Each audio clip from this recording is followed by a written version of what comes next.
Recording in progress. Good afternoon. This is the Wednesday, February 5th, regularly scheduled Aspen Pitkin County Housing Authority Board meeting. It's slightly after 4 o'clock, as I said, on the 5th. First item on the agenda is roll call. Okay, I'm going to start online. Peter? Present. Francie? Present, can you hear me? Yes. Kelly? Yep, I'm here on Zoom. Okay. John Doyle? Here. John Ward? Present. Ward? Here. Scott? Here. All right, we have a quorum. Next item on the agenda is, do we have any agenda amendments? I didn't see any. None. And then the next item is public comment. We're moving right along. 3-minute limit. Do we have anybody from public comment? Let's go with the pretty lady in front of Dennis first. You have to come up here. But yeah, come up to the microphone and please, and identify yourself. I know I've seen you in town before. Yeah, I'm Susan Hawks, and I'm on the HOA board at Annie Mitchell Homestead at the ABC. And this year, well, not this year, in '24, we incurred $134,000 of repair due to our fire sprinkler system. So I just wanted to bring to attention of the APCHA and to the building department of when the lumberyard is built or any affordable housing or any housing in general, that the highest quality of pipes be used. And there's a new procedure called nitrogen inerting, so that helps prevent the antifreeze from becoming acidic and corroding the pipes and leaking. So what happened at our units, the pipe started leaking into owners' units, and it was disgusting and awful, and it was very expensive. They had to rip out sheetrock, do sheetrock repair, come in and replace piping.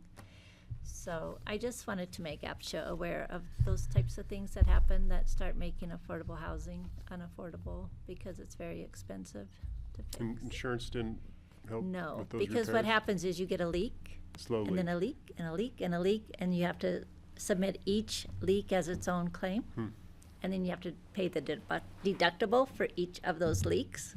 So you can't submit a claim for the overall issue.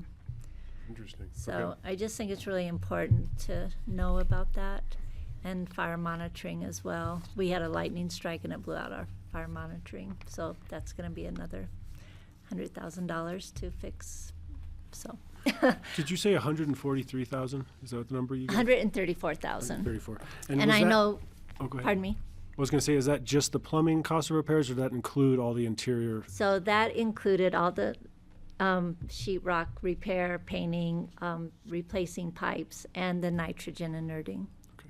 So, and I think it's also really important that these fire sprinkler companies are the most reputable, because the person that was at our place is now in a few lawsuits and under investigation. So just knowing who is doing your work and paying attention to who is reputable is important.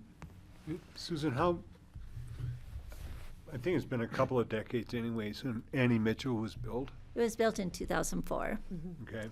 And they say that piping, the pipes for antifreeze have a lifespan of about 20 years, but this nitrogen inerting can certainly give them a longer life. So, We have some, at the city, we have some water damage caused by a ruptured street water pipe. And it's come to our attention that there are individual homeowners insurance, and then there's HOA homeowner. And did you look through the HOA homeowners insurance for coverage as well as your individual? yes. Okay, and is there any recommendation that you would give for homeowners insurance for covering of water or flood damage? Is there a writer? Well, I can't. I guess I need to research that more, because I just got on the board after this whole process had been going on, because I didn't know what was going on, and I wanted to know more about what was understanding. So I do need to do more research as to what could be done by a homeowner and the HOA to pay for those kind of repairs. I was curious because we're studying this. Did your HOA have enough capital reserves to cover that bill? We did. That's great news, but I'm Yeah. sure now you need to restock those Yeah, capital we reserves. just had our annual budget and we are replenishing, so that's part of the process this year. Thank you for being a responsible HOA. That's awesome. That's really good news, Well, too. it's very interesting, and I've actually enjoyed being on the board, and I think if more people understood how they could help their community, it would be nice if people would do that, so. Well, we can blame Dennis for the fire sprinkler stuff, because he's been a strong advocate of fire sprinkling everything in town. Yeah. So, I know. You so know, when, I don't know if I should talk to you later about some of the issues or not. Okay. Anyway, I just think it's important to know, especially with the lumber yard coming online, that's gonna be a big project. 100%. And then I have one other comment, because I know I only have 3 minutes. Yes, ma'am. But we have a new property manager at Annie Mitchell, but prior to her, when our property manager got any emails from APCHA or like Chris Benton, he sent some emails about some questions if we wanted to be involved in some things going on at the lumberyard. We were never told about these emails. So I don't know when APCHA sends, or whoever sends emails to the property managers, if they could always include one HOA board president, just so they do get that information, because we were left out of a lot of things. I'm guessing if you keep APCHA updated on who the board members are. That's the hardest thing. Yeah, is we've- people Well, I don't know. keep us updated. We But very you- rarely, yeah, we very rarely would send out an email just to the HOA. we would do it to all owners. We usually do it to all Okay. the homeowners, so like the newsletter and any Okay. updates, that goes up to all the homeowners. But that you would know, be great. occasionally, there may be something just to the HOA, Okay. but generally it's to everybody. So who do I contact with that? You can tell me, Matthew Gillen. I'll get your email and send that to you. yeah. That's You can all I have. you can email me too, and then I can panel line it on her list. Yeah, but we'll, Okay. Well, thank you know, you. we're going into the lumberyard as a big, big project. We'll hire a general, we'll hire somebody, and then they hire subs, Right. and 20 years later, we don't know, I mean, to project what, somebody always seems to present a nice picture for Yes. what they're gonna do to service the account, but 20 years later, it might, when you really need them. Yeah, it's too late. But But- just knowing about that nitrogen inerting, I think that's a huge thing that can help prevent problems. Yeah, I'm totally unfamiliar with that. Yeah. Well, if you want to know, I know. Anyway, thank you. Thank you, Thank Susan. you. Other public comment? Dennis? Not to throw you under the bus, Dennis, or anything, but I'm used to it. Dennis Murray, 41 Trainers Landing. I'm here to speak about insurance. We're a small HOA. Our insurance in the last 3 years has gone up, went up 10%, then went up 20%, and then they dropped us, and they left the state. And I think this might have happened to some other associations as well. And then we searched for 3 months to find an insurer. We got one, and we basically went more than double for what we were paying prior to for 3 buildings that we have, 4 units. And you know, I look at the programs you guys are doing with the grant process and the other things, and it's really good, but we might not be able to insure. And the question was, I told my group that I would come here just to put a topic on the table, that is there an opportunity for APCHA as a group to seek insurance so we could like have a better leverage than what we have now? Because we don't really have any leverage at all.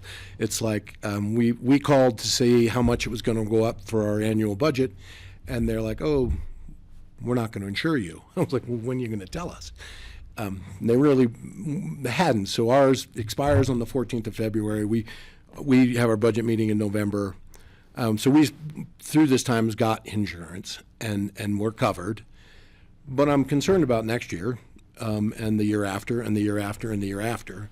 And I don't know if there's an opportunity with many of the APCHA ownership units to come together as some collective and negotiate something. And again, it's a pie in the sky, but I'm trying to do something so I can stay in my place. We raised our $125 a month each just to cover insurance. And I mean, we've been on a margin zero. We we do have a capital reserve. We did the study again this year. The guy said we were exemplary, which we take care of the place. But it's all of these things add up to, no matter what you give me, I can have a new boiler, but if I can't insure the place, it doesn't matter, right? So I think it's going to be, and the events happening around the world are making the insurance harder and harder to get. And I don't know if it's an opportunity. I know there's questions about, 4 units versus 74 units, and all of those things come into play. But you guys are experts. You got some experts you can tap into. I was just hoping if we could get something, a bigger conversation about it was why I'm here. That's a scary thing, the insurance thing. I've heard Chubb's pulling out of the market from, Rick. From They've just flat left Colorado. They, what some wealthy people are able to do is lever all their properties in multiple different locations to be able to kind of have an umbrella policy on properties in high-risk areas. I think, we should look into it. I think you're going to have a hard time getting an insurance company to come in and, just like you would a healthcare, a concentration risk as much as anything is probably what they worry about. Yeah, I'm just grasping. It's scary. I mean, single-family home, it was up 25% from last year, and it'll probably go up again. Yeah. Well, what was the grounds for them dropping you? They are not insuring in Colorado anymore. Is it wildfire? Did they specify the reason? Yeah. They didn't, but you read between the lines. It seems to be we don't want to deal with Colorado because it's waiting to happen in a lot of people's minds. And here nor there why they left, but they left. And then we searched and searched, and we found another carrier to get us at double or more than double the cost. But I don't know what happens in 26, right? And I'm like, so if it doubles again and doubles again, is there a way? And and again, I'm hoping for something, right? If there was a way to find an opportunity through this, because I'm part of a program. I maintain the property. We care deeply about where we live and how we live. And so we're there on all of those things. But if we can't insure the property, it's no good to APCHA either. No, it's right? scary. There's nothing for you guys John? to regulate if we're gone. One of the things that we're doing is we are doing a lot of HOA outreach, and insurance has come up a lot. And what we're doing a lot of community meetings with a lot of the HOAs, and hopefully we can create a group of different HOA members, a couple of members or whatever, to meet and come up with some ideas or whatever, or maybe they have better luck with one insurance company versus another. So we know we understand that there's a lot of issues, especially around property insurance, and we're hoping that we can at least start a conversation with regards to that. Cool. Yeah, I mean, we're doing an insurance summit in June with the fire district and bringing in a bunch of insurance executives out at the Meadows. Rick's kind of did it in Jackson Hole, and they're going to come here this year. But whatever you can do to educate what the district and what we're doing as a community, right? Do they realize buildings are sprinkled? 60% of properties in Aspen are sprinkled, right? And then what we've done as a district on HOA, trying to harden structures and make them a little more safer. And I think you just got to work hard to educate, because it's scary. California was a big, scary wake-up call. Allstate looks like geniuses. Well, I wonder, what do we have, over 50 HOAs?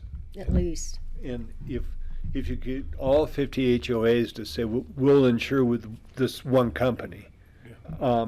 But then I also wonder if self-insurance, if 50 HOAs say we're going to put into a pool for self-insurance pool. I don't know how that sits with mortgage holders. There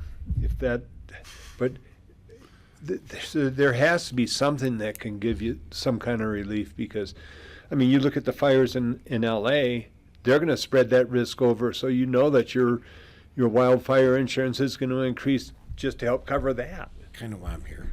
It's a hot topic, as they say. Oh, And so, A pun from and for us, I mean, to you know, to negotiate and to spend a few months and then getting with people, the way I was informed was if I contacted 3 carriers to try and find the best price, somehow they'll freeze your property, that people won't give prices because somebody else has already researched that number. One of the carriers told me that. So I backed off, worked with one person that searched multiple carriers and ended up, we ended up finding one and we ended up getting covered. But what about next year? Right? And that's where I was trying to get for you know, if there was one of those suggested things, be something. John, you said that you have a group coming in for the fire protection district in June. Yeah, I mean, Rick's dream was big wildfire summit, bring them in, insurance summit, show them what we're doing in Aspen to you know, wildfire mitigation, the stuff we've done with the cameras, the stuff we've done with the nonprofit we created to work with HOAs to create defensible space and hardened structures. You know, I think it's going to be a big education effort. But you know, I do worry that those insurance companies just make a blanket decision and you know, say we're not going to insure here. I know I'm the prepared fire for an increase, not drop. the fire department will do a for-free audit of your property. So there's like removing shrubbery from, you know, to harden the whole properties, but to do everything we can that way. And during that summit, if we can get some insurance companies to chime in on it, see if we can work a deal with all the different HOAs to move everybody to one. And this Thank is you, well Dennis, beyond for bringing fire. us to The questions about fire were minimal in the application for the coverage. There was a little bit about it, but not, you know, I mean, I live in a forest, adjacent to the forest. It was overplanted when we got there. We've removed over the years with permits and we've removed probably Wink and a 30 plus handshake. trees. But, you know, when they put them in, they were, you know, 6 feet tall. Now they're 60 feet tall. It's thick as can be. I can't afford to actually cut them and remove them, much less the ability to, right? Because I did get last August a fire assessment from the district to come. They haven't given me my response, but I did have the tour of the property. And but even if they said you could take out 30 more trees, I can't afford it, right? And so we kind of manage what we got. But fire's been in everybody's talking points, but it wasn't part of this. Not that I could see in what I filled out that it was just minor, you know. Oh, they know. The insurance companies they know. John, we had Doyle. We had discussions about hardening and permits. Did we waive permit fees for removing brush or trees within 5 feet of the house? I can't recall if we waived it or not, but I think in our discussions, we supported it. Yeah, Well- I mean, anything that we can lessen fire danger, like removing wooden fences between structures, simple things like that, keeping firewood away from your house. Yeah, those kind of Green things. And space. if there's no permit fee to remove trees next to the house, then we have to see if the HOA finds some ways to help fund doing that. This wasn't really about permit fee for removing a tree was minimal, Yeah, right? it's the It's cost the of- cost of the Tree dude in removal. Hauling it with the away. saw, cutting it down without dropping it got a on my saw. building. Yeah, come on over. We'll do it till we get caught, but that I just really wanted to talk about if there was an opportunity for us to get together as a group and explore some options that might let me live in my home a little longer than I just can't afford to live there because my insurance won't cover me. I can't get it. So, John Ward, is the summit is that going to be open to the public? I think the plan is, yes. I don't know how big, I mean, we've got 10 or 12 execs scheduled to be here. if it's open to the public, can we send a notice to all the HOAs of that event? I'll find out more of what that plan is, but yeah, we got people coming, scheduled. I think further, this might be an opportunity for the APCHA board to take a position on this and request city council, clarify that permitting issue and have some action taken instead of. Well, yeah, not just that. Thanks for bringing this to our attention, first of all, Dennis. I think in this new reality we're living in with fire danger and insurance rates skyrocketing, it would be a great idea for the city to figure out some way for the government to pay for just what you're bringing up, to get rid of, to lessen the fire danger and mitigate it, especially in our in all neighborhoods, but especially in the neighborhoods we're truly responsible for, which is our affordable housing. Again, this question's more than fire. Yes, This- not getting insurance. it's everything on the building. It's replacement of the structure. I could have a water leak from a fire suppression system, which I have as well, and that could be a claim against my insurance, which then could be, the fear now is if I make a claim, are they going to drop me or raise me to a place where I'll never be able to afford it next year, right? Because that's the opportunity that they have. I don't know, probably 20 years ago almost, we had a water leak. A guy didn't maintain a boiler. It flooded.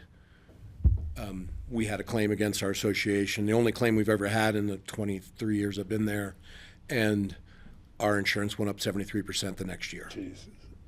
Right, and at that time it was low. This time it is pretty significant and it's higher. Sure. But I mean, and this is the same conversation I have with my group, is fire is not our issue, insurance is our issue.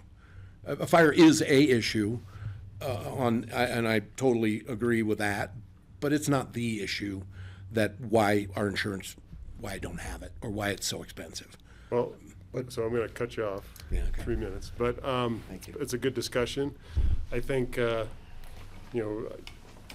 talk to insurance agents once in a while, but I think it's a good discussion to reach out and see if there's a way to pool. I don't know if they will. I worry about concentration risk and having the same company insure all the same structures, but there might be some possibility there, and do what we can do.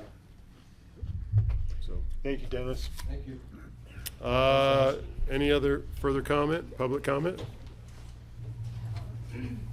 Hi, I'm Susan. Susie Terrio. I'm not sure if Pam and I are here because we're trying to utilize the Right Size program. I'm not sure if this is when I should, yeah, okay. So, I currently live in the North 40. Wanted to sell my house, but obviously want to need a downsize. Want to secure another place, another employee housing opportunity, and our names came up on there are like 10 of them on the Right Size program. And Pam's condo with her husband and 2 kids in the Burlingame unit came up. And theirs is a category 2, which is what I qualify as a single mom. And they bought the category 2 like 10 years ago. And so their category is higher now, I think 4 or 5, which she might be able to answer that. So we are not in compliance for me buying her house, her buying mine, because it goes more than one category, apparently. So we are here to try to get approval. Yep. She's going from a category 2, and she qualifies as a category 5? If Susan's when you house read is the just regulations, RO. it's up 1 or down 1, Right. something like that. But she's And going it's from something a that 5 to a, she qualifies as a category 2 today. It's something that what we want to do is bring back to the board to readdress in our regulations, and Feels like a Matthew's common going sense to, thing, Matthew's like going to if- mention that as a comment. So, my comment is, there's been renewed interest in the right sizing program with several potential swaps. However, these swaps would be outside the category requirements for the regulations as currently written. Is the board amenable to discussion about removing that requirement to allow a swap regardless of the category? If so, staff will prepare a regulation amendment to be reviewed and discussed at future meetings. So relaxing the criteria somewhat. So, in sitting in that discussion, I thought if a buyer qualified, it doesn't matter what Susie's house is, right? She's an RO, buyer's a category 5. She qualifies as a category 5 or even 4, but she can afford the RO, right? She's a category 2, moving to a category 2. That makes no sense that you wouldn't qualify for the category 2. It would be if she was going to RO, was an RO qualified buyer and going to a category, what, 5's her next level? She could do that, but if she's going below that, but you're qualifying her, right, as a buyer at some point. Why wouldn't she I would have to qualify as read a the buyer? I would have to read the regulations. make I sense. just know what they wanted to do did not fit in what you guys Can I- approved in our regulations. Can I Thanks, just Bethany. speak, Cindy? Yes. So the regulations as they were written and approved by the board allow for it's based upon the units category. And so an owner can go one category above or below what their unit is. It has nothing to do with the qualification of the owner or applicant, in this case, the swapper's current asset and income level. It has everything to do with the category of the unit. And so what we're asking is if the board would like to readdress that. Well, so we to wrote allow it some poorly of these to begin swaps. with. I'd like to make a motion to readdress that. Yeah, no, we should put Just that have on. to, if you guys Has are to be on fine the with that, we meeting. will bring that back. We'll write something up and bring it back for discussion. 'Cause it feels like, yeah, the common sense would say, if you're gonna, you'd qualify a Right. buyer, and if she went in the lottery, she'd qualify as a category 2. But that's the thing, we're trying to bypass a lottery because we have a willing seller. Yeah, it's Correct. voluntary. All of North 40 is RO, correct? Yes. So I'm divorced and the divorce decree is over and now I need to sell my house because I can't afford it. So that's where this started. And the But- right size, a category 2 qualified person has to do an RO unit. The point of the right sizing would be able to bypass the lottery to get two Right, willing individuals right. together. And so, yeah, if they can afford mine and I can, that's where I land, it seems like it makes sense. Yeah, when you first talk about right sizing, it makes, oh yeah, let's do it. And then you get into the weeds on it, you go, but this, but that. Right. So, yeah. We'll revisit it and try and make it easier to apply. We were looking at that anyway. Can't see anybody on the screen. Kelly, you guys are clear over there. You should be able to see us in the TV in front of you. No, There's a way to turn it on. it's black. Okay, there is a way to turn that on. Remind me again, just quickly, or just bring it back, please, when we talk about this again. I don't remember what the rules are for bidding on an RO, what your qualification has to be for priority for that, and that's just something I want to understand. She can when pick we a talk buyer. about this. Right. I think if someone can afford on my North house 40. with a loan or however they can do it, Yeah, with North 40, you can pick a buyer. I'm sorry, I'm directing this question to staff for clarification on what the regulations say regarding that. Roger that. Okay, great, thanks. Really quickly, a question for Bethany. Is there any justification, or for the members of the board that were here when this passed, why we chose to do it qualifying the unit instead of the buyer or seller? I think it's just poorly written. And I don't I think the original intention more had to do with the idea that we were trying to be careful of the individual trying to downsize was likely at a point in their life where they had a lot more assets. I think we were generalizing and we were, making assumptions. And now that we're, as I think Ward said, in the weeds of it, we're realizing we should have looked at it in a different manner. Yeah, when BG3 went online, we had category mixes. And Bless you. so that gets the original occupants in there, but when you start talking about swapping units between different developments, then that's a whole nother layer that hasn't been, I think, sussed out. Yeah, that makes sense. Well, this is easy enough to just Yeah. change some language to qualifying category of the downsizer. I think what you have to do then is get approval to change the category of the unit that a person is moving into. You can't. You can't, that's land use. You have development rights of specific categories, so you can't just arbitrarily change a category of a unit. because it was developed under a specific. It was developed under a specific category. So we'd have to go back to the city council, board of county commissioners, whoever approved it, to change the category. Yeah, of that's a that land unit. use. That's a It's land better use. to do it this way and just allow what we plan on coming back with. I think there would be support from the city council because it was certainly in some of the, like the lumberyard and BG all up Burlingame was done as a city project. And I think that you could to change the land use approval or land use code is complicated, but if it is what it has to be done, I think you would get I support think to that there's do a it. way for us to do it with changing the language to our regulations. Okay. So I'm gonna, Doing we're not that. gonna move heaven and earth on that tonight. I'm gonna keep us moving forward. Yeah. But we're gonna be back next 2 weeks. No, not until the think- 19th of March. I think we might have to have another one for the strategic plan, but we'll have that discussion. Yeah, Okay, as soon as So we the can next get it meeting, back yeah. to the board and the regular meeting won't be till probably March try to make 19th. an I amendment. think we might have to do it. Okay. Thank you. Thank you. Thank you. Thanks. Further public comment? Okay, public comment is closed. Next item on the agenda is at APCHA Board of Directors comments. I'll start with Mr. Doyle. None tonight. None tonight. Ward? I have no comments tonight. Chris? Yeah, I would like to make a comment. So I'd first like to thank Executive Director Gillen for taking the time to walk through the regulations, the APCHA regulations with me a couple weeks ago. And I've had some more time to review them. And I am looking forward to seeing an updated version in March. I'm happy to hear that we're working on the language because I did find a lot of redundancy and kind of some different language. But I wanted to kind of address the vision statement versus the mission statement in our, and I don't know if we need to wait because this is part of the strategic plan.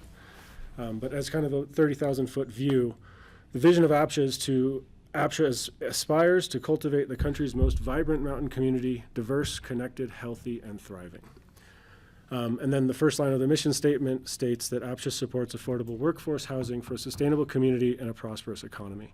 And the question that I'd like to bring to the board and for us to consider is that language, affordable and workforce. I've seen that it kind of shifts in the regulations between affordable housing and workforce housing. This is a conversation that the community is having at large that I know I've heard lots of people in the community talk about. And it's something that I think we need to kind of have a very clear understanding of on what it is that we're supplying here at APCHA. Because the difference between affordable housing and workforce housing is pretty important to the community. If we're only calling it workforce housing, we're leaving out the children, the disabled, and the elderly. And I don't think that as a board or as an organization, we want to say that those people are not part of our community, thriving, vibrant.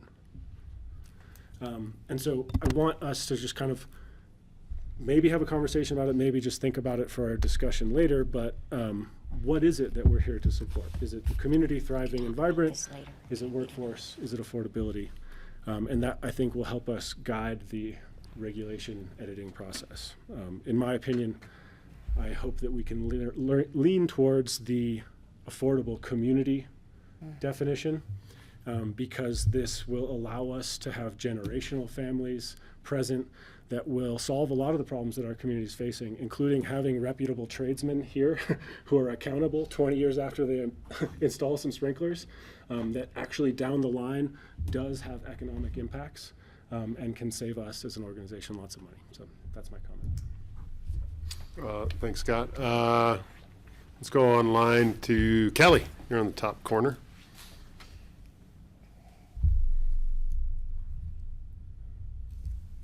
I do want to follow up on just when we transition to director's comments. I mean, I have mentioned to my attorney's office as early as today, and you all have heard me say it here before, so maybe I'll make a request of this board and the city council reps, but I think it might behoove us to fund a special project consultant to look at the land use decisions behind our affordable housing units and identify what, how fixed some of those are, or identify which units, are spelled out as particular categories in their land use approvals and what it might take to change those. So that we might build some flexibility into the program. And to that end, we might want to have a more immediate conversation relative to the city and county considering in our land use approvals whether we include more flexible language or include language in our approvals that would let APCHA have some flexibility. I know that APCHA is usually a referral authority in projects that have a mitigation component to them. So, I still continue to think that this would be a meaningful research project for somebody. I don't think either of our ComDev departments or attorneys' departments could absorb that. I really think it would probably be a special project.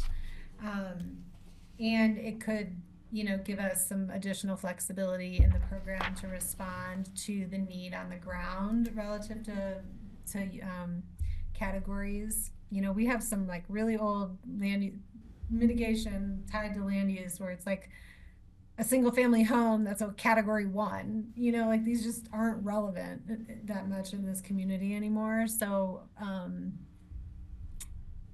I'll say that. And then Matthew, this is, I guess, for you and I to discuss a little bit, but we have time slated at the Board of County Commissioners meeting next Tuesday to give an APCHA update.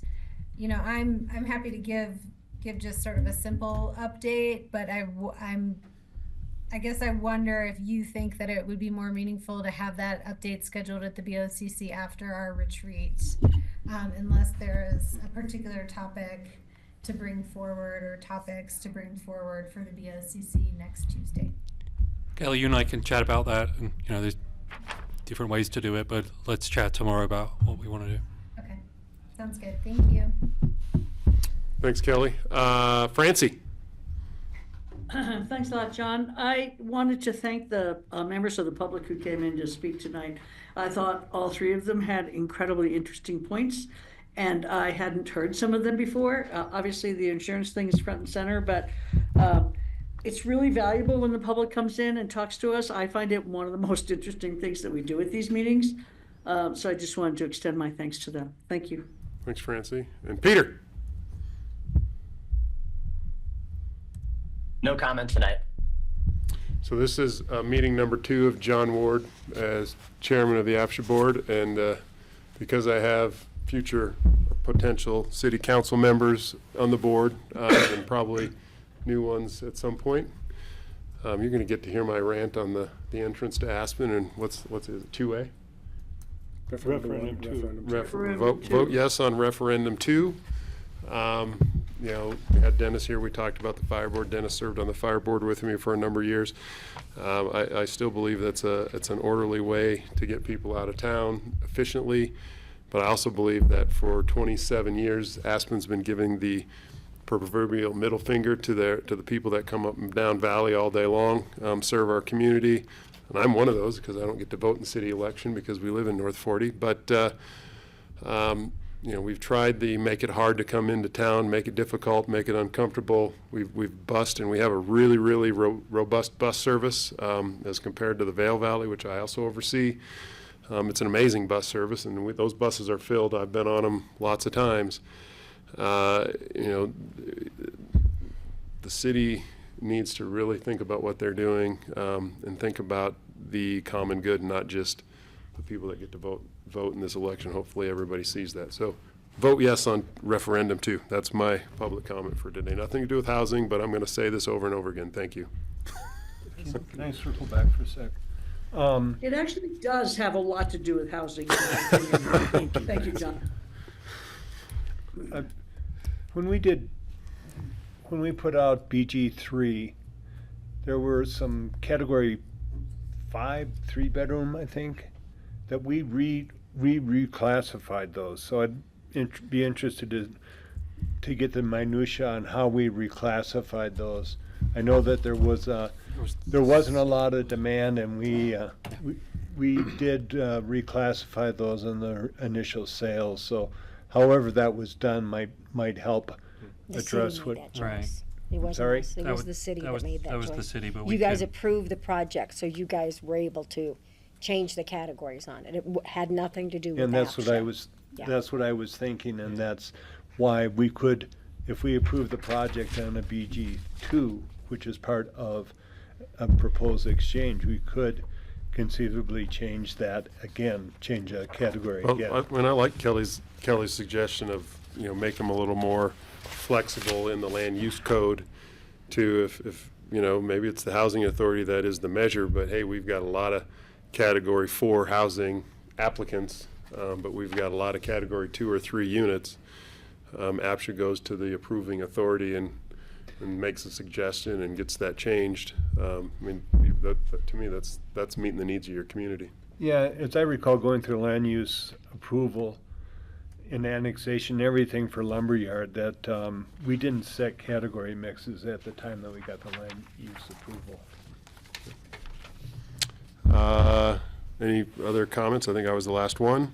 ED comments. Matthew. Good evening, everyone. Matthew Gillen, Executive Director. So we're carrying on with the 5-year strategic plan. John's going to brief us on the survey results after this. We have 2 in-person community forums on the 18th of February from 4 to 6 and the 19th of February from 6 to 8. And then it's the board strategy meeting. I have the venue at Toklat in Ashcroft Reserved.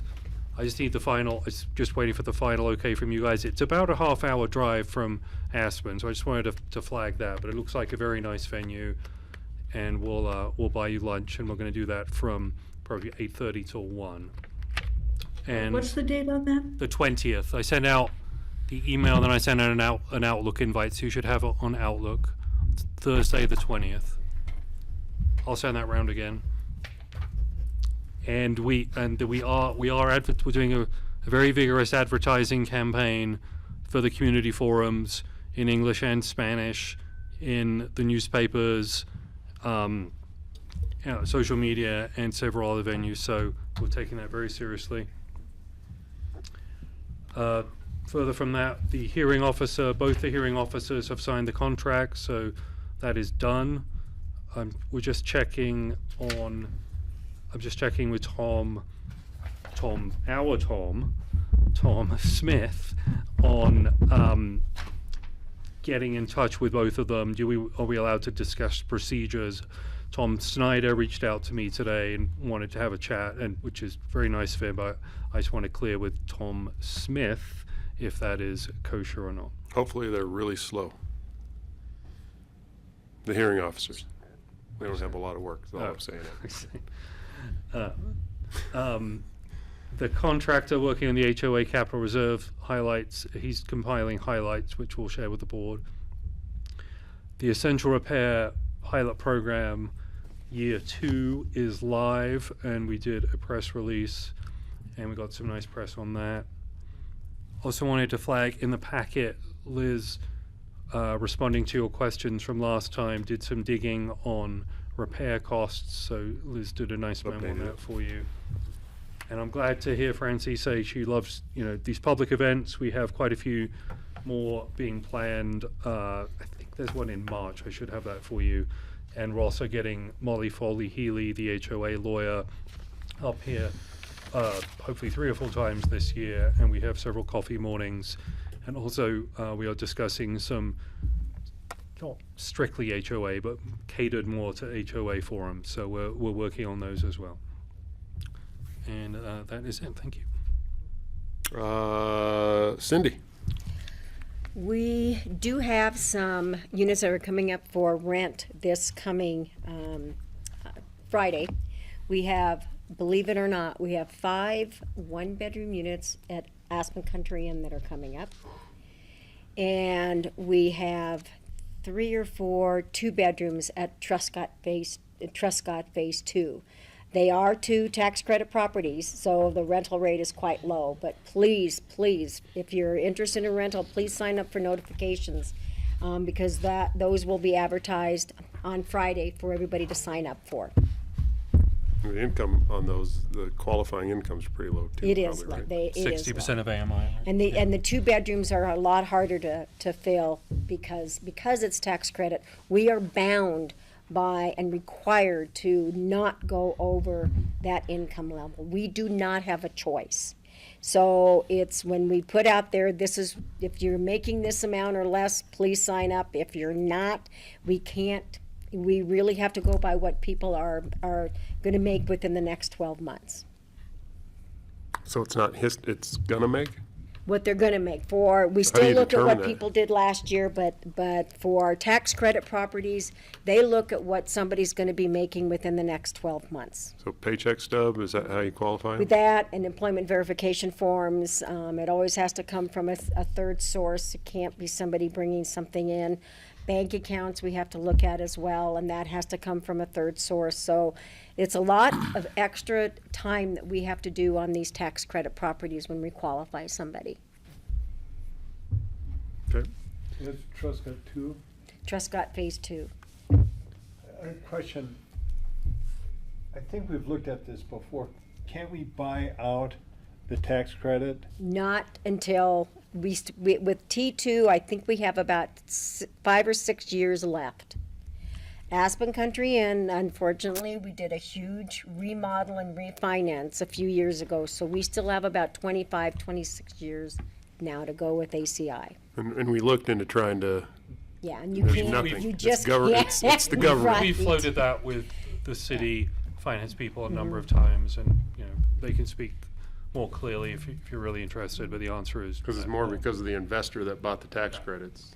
believe And they're so. locked in, and that's why you have to stay in compliance. 'Cause Exactly, they'll lose the because tax they could credit. lose it. And they can go back to the very beginning and take all the tax credits away. Yep. So we have an excellent qualification specialist that she makes sure that we are following the rules. Kelly, sorry. Both hands up. 2 out of 3 hands up. How does our regulations interact with the requirements of the tax credit properties? For example, do we have more stringent work hour requirements than the underlying tax credit property would necessitate? They don't have a certain amount of hours that you have to work. They- There is just a maximum income level that you have to make. Okay, For that. I would maybe throw out there that if we do run into the problem again of these sitting empty for an extensive period of time, that perhaps we rethink that requirement for these properties. Just to let you know, the majority of the people do make too much money. Even if they're not working the 1,500 hours, they still might have too much money on there, but that's. Do we require them to qualify by both standards? Mm-hmm. Okay. Yeah. I guess I'm just thinking, for example, for our working homeless who we know work but often don't work enough to qualify for APCHA, that if there was maybe a relaxation of that for these difficult to fill units, perhaps we would accomplish 2 goals. Yeah, Kelly, I've met several times over the past couple of years with Pitkin County Social Services to try and figure that out, and we haven't really been able to figure it out. So, I'm happy to chat with them again on trying to help some of these people who are working, but, to get them in there. I'm always open for that. So I thank you for the reminder, and I'll circle back with them. Thank you, Kelly. Anything else from you guys? All right. Next item on the agenda is the consent calendar. So we've got minutes in the packet. We've got future agendas. Do I have any comments or corrections? Do I have a motion to approve to begin with? So moved. Second? Just really quickly, is the retreat on February 26th or February 20th? 20th. Is it in the? Because that might be an AI error. Yeah, it was We said it was gonna be the 26th, and then we moved it the next day because the BOCC had a That's right. conflict. That's right. So, both are correct, Both are correct. Love that. but only one is operational. So we've got a motion on the table. Do I have a second? Second. Do I have that's the discussion we had on the date. Do I have any further discussion? All those in favor of approving this consent calendar minutes from last month's I have to meeting? do a roll call vote. Well, I was going to say, roll call vote. John Ward, Yes. Ward Howenstein, Yes. Scott, Yes. Kelly, Yes. and Peter.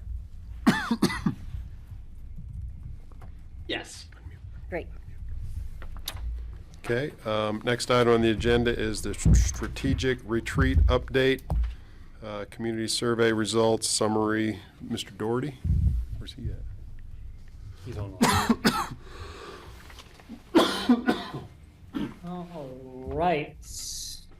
All right. Good evening, everybody. Thank you for having me. I'm working East Coast time this evening, so apologies for not being able to be there in person. So give me just a moment. You're looking pretty red there, John. Is he at It the was beach? 74 degrees, Ward, yesterday. I got to go out and run in the sunshine. Although I heard it was warm in the valley as well. 60. Are you able to turn on the Share. share? Okay. There we go. Excellent. Give me just a second. That's interesting. Oops, sorry. All right. Can you all see that okay? Yep.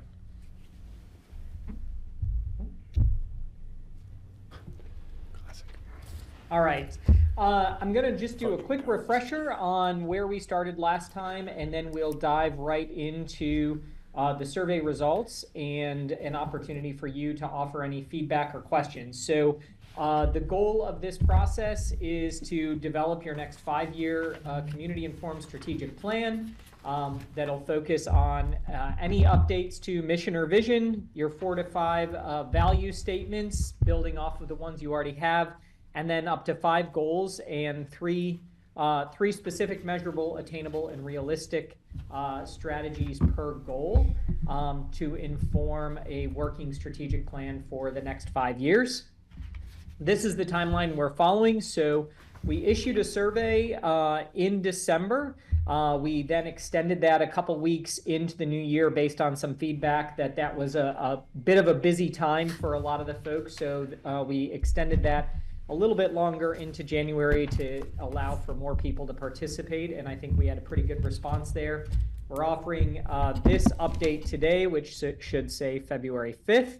And then, as was mentioned by Matthew earlier, we have 2 community feedback sessions to allow the community to review this feedback and offer additional comments and perspective, whether they are APCHA residents, owners, or renters, or just community members who want to offer their input. And those will be February 18th, 4 to 6 at the Aspen Police Department, February 19th, 6 to 8 at the Aspen Police Department Community Room.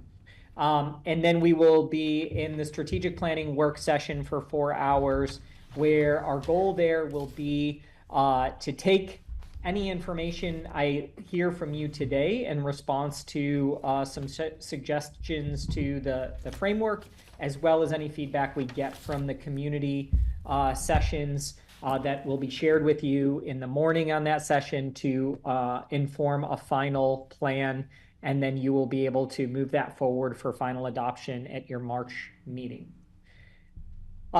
This is just a revisit. I have it in here. I think you have this in your packet, but these are the mission and vision statements as they stand today, and I will call attention to that as one of the board members did already. And then the value statements and the narrative that supports what each of those value statements represent.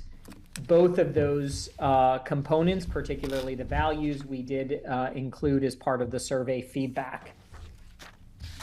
couple of important considerations that have already been raised this evening that we just wanted to point out, or I wanted to point out, and I'm pointing these out because there was reference to this in the survey feedback. And I thought it was important to note that there were different uses of the word workforce, affordable housing, who those populations are. So in the mission statement as it's written today, it actually focuses the language around the workforce population.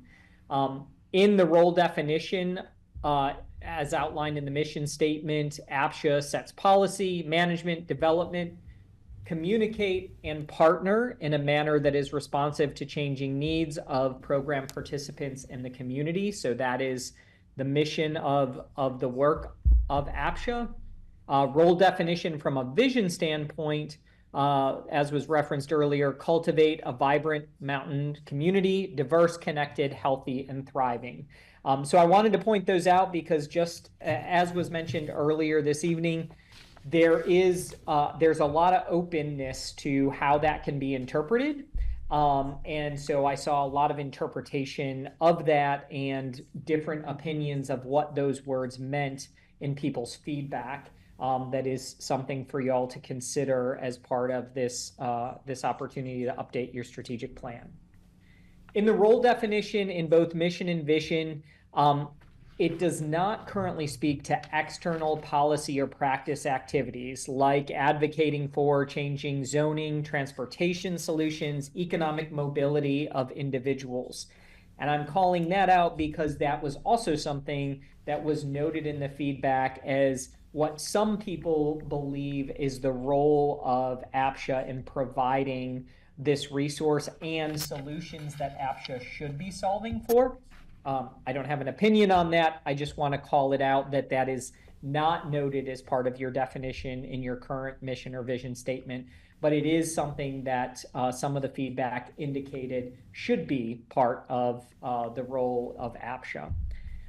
And then the mission, vision, and values do not currently speak specifically to ownership versus rental.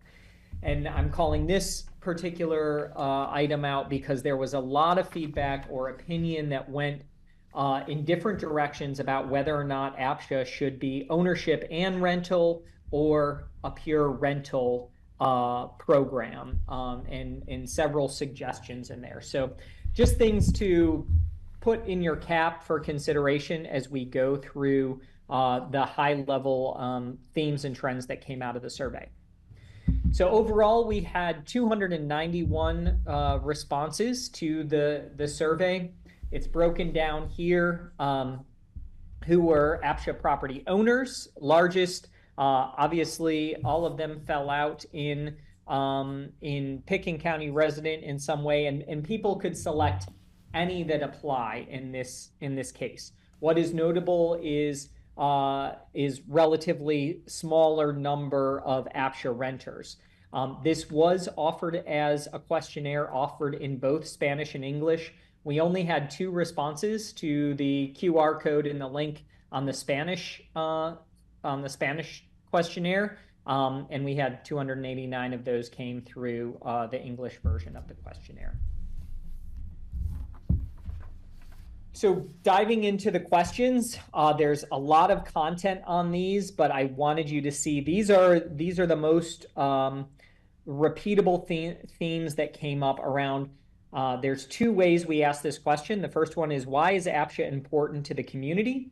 Affordability manages, provides, and connects middle-class working people, essential community workforce who put the time and effort into housing. So I've combined some of these themes around who the population is, what the categories were that came up repeatedly. So, John, it enables the community to function, businesses, economy, culture, workforce, and quality of life.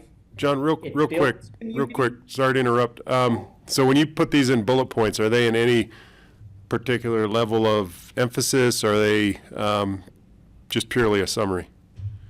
They're just purely a summary. So there isn't like a ranking or they didn't come up more frequently in one or the other.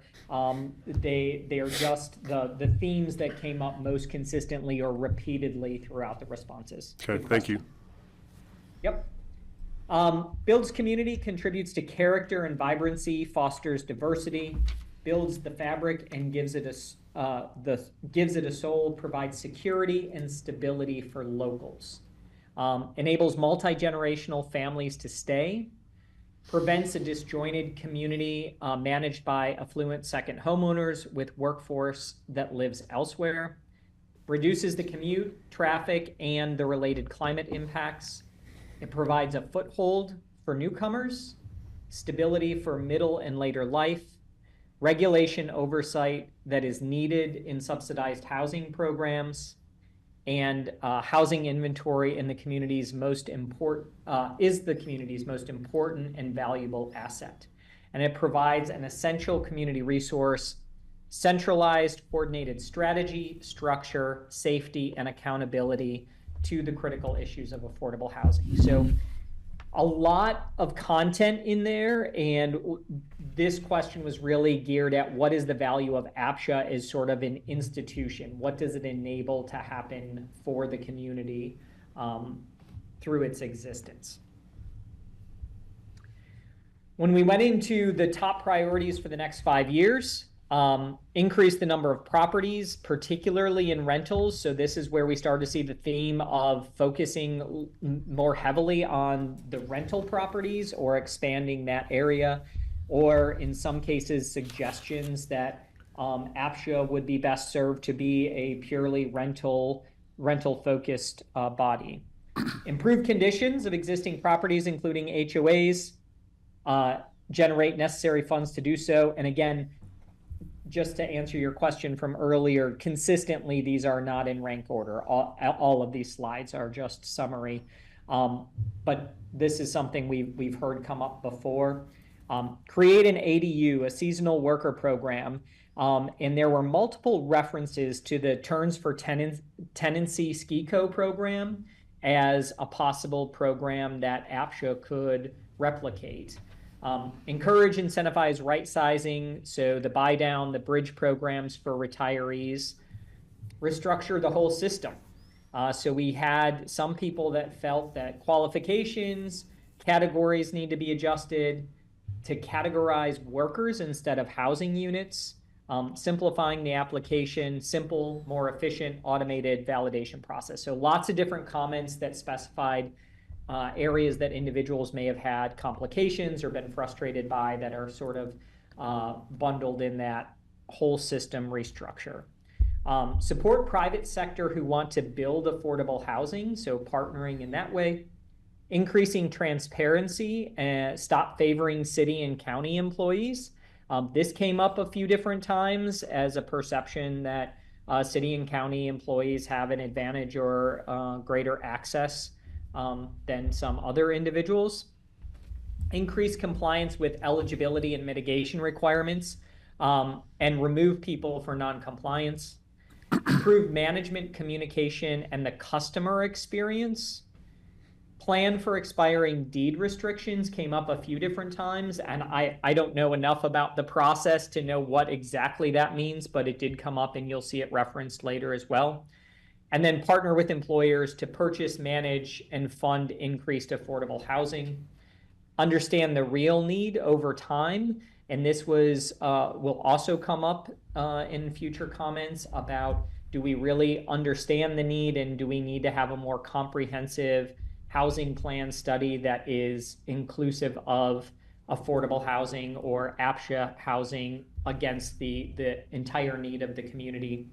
And then the recommendation, which came in a variety of different ways, of just getting rid of deed restrictions altogether. And that came from a few different perspectives that you'll see moving through here.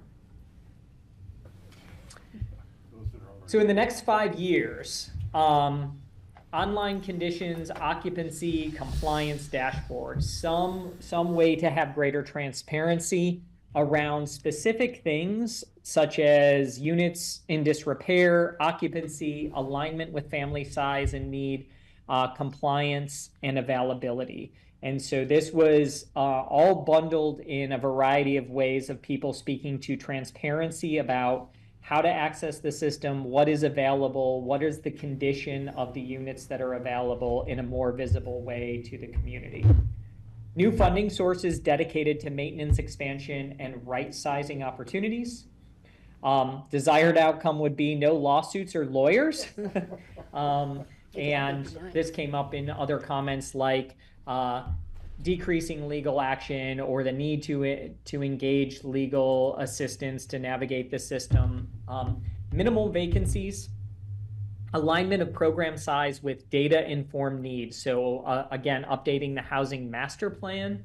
Increase the number of HOAs with adequate funds to maintain properties. Positive community owner and renter feedback. Consolidation of Town of Snowmass Village and APCHA programs.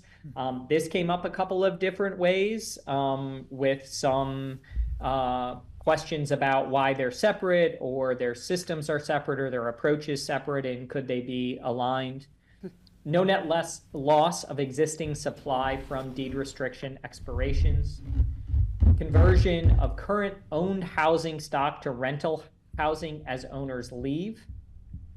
Increased percentage of credit to homeowner for home improvements on their unit, which I know we heard before when I worked with you guys in the past, some feedback around that. Adequate amount of housing for working employees and increase the number of people working in Pitkin and living in Pitkin was a measure of success in the next 5 years. Again, overhaul of system, regulations, and process. All deed restrictions are released and APCHA ceases to exist. So that came from a segment of the population that thinks that this maybe needs to move on or change completely. Prioritization of program participants to essential workforce over hospitality or the tourism industry. People with second homes are no longer in APCHA housing. Improved functionality of Home Trek and increased options for dog owners came up a few different times. And I'm not sure if that's rental, homeowners association specific or APCHA overall. But those were things that people would like to see different if you're successful in your next 5-year plan. So I'm going to pause there because I've just given 3 slides of a lot of information and just see if anyone has any immediate questions, feedback, comments, or discussion you'd like to have amongst yourselves about what you've heard so far. I mean, these are all, to me, all not known. Right. These aren't new, right? I'd love to see, you know, we had 300 respondents or thereabouts. I'd love to see what consistency there was between, if there's one big glaring, you know, priority that you know, 20 people or 30 people said in various ways. It'd be interesting to know those. Lawsuits or lawyers. I love that one. That's a good one. That's the best one.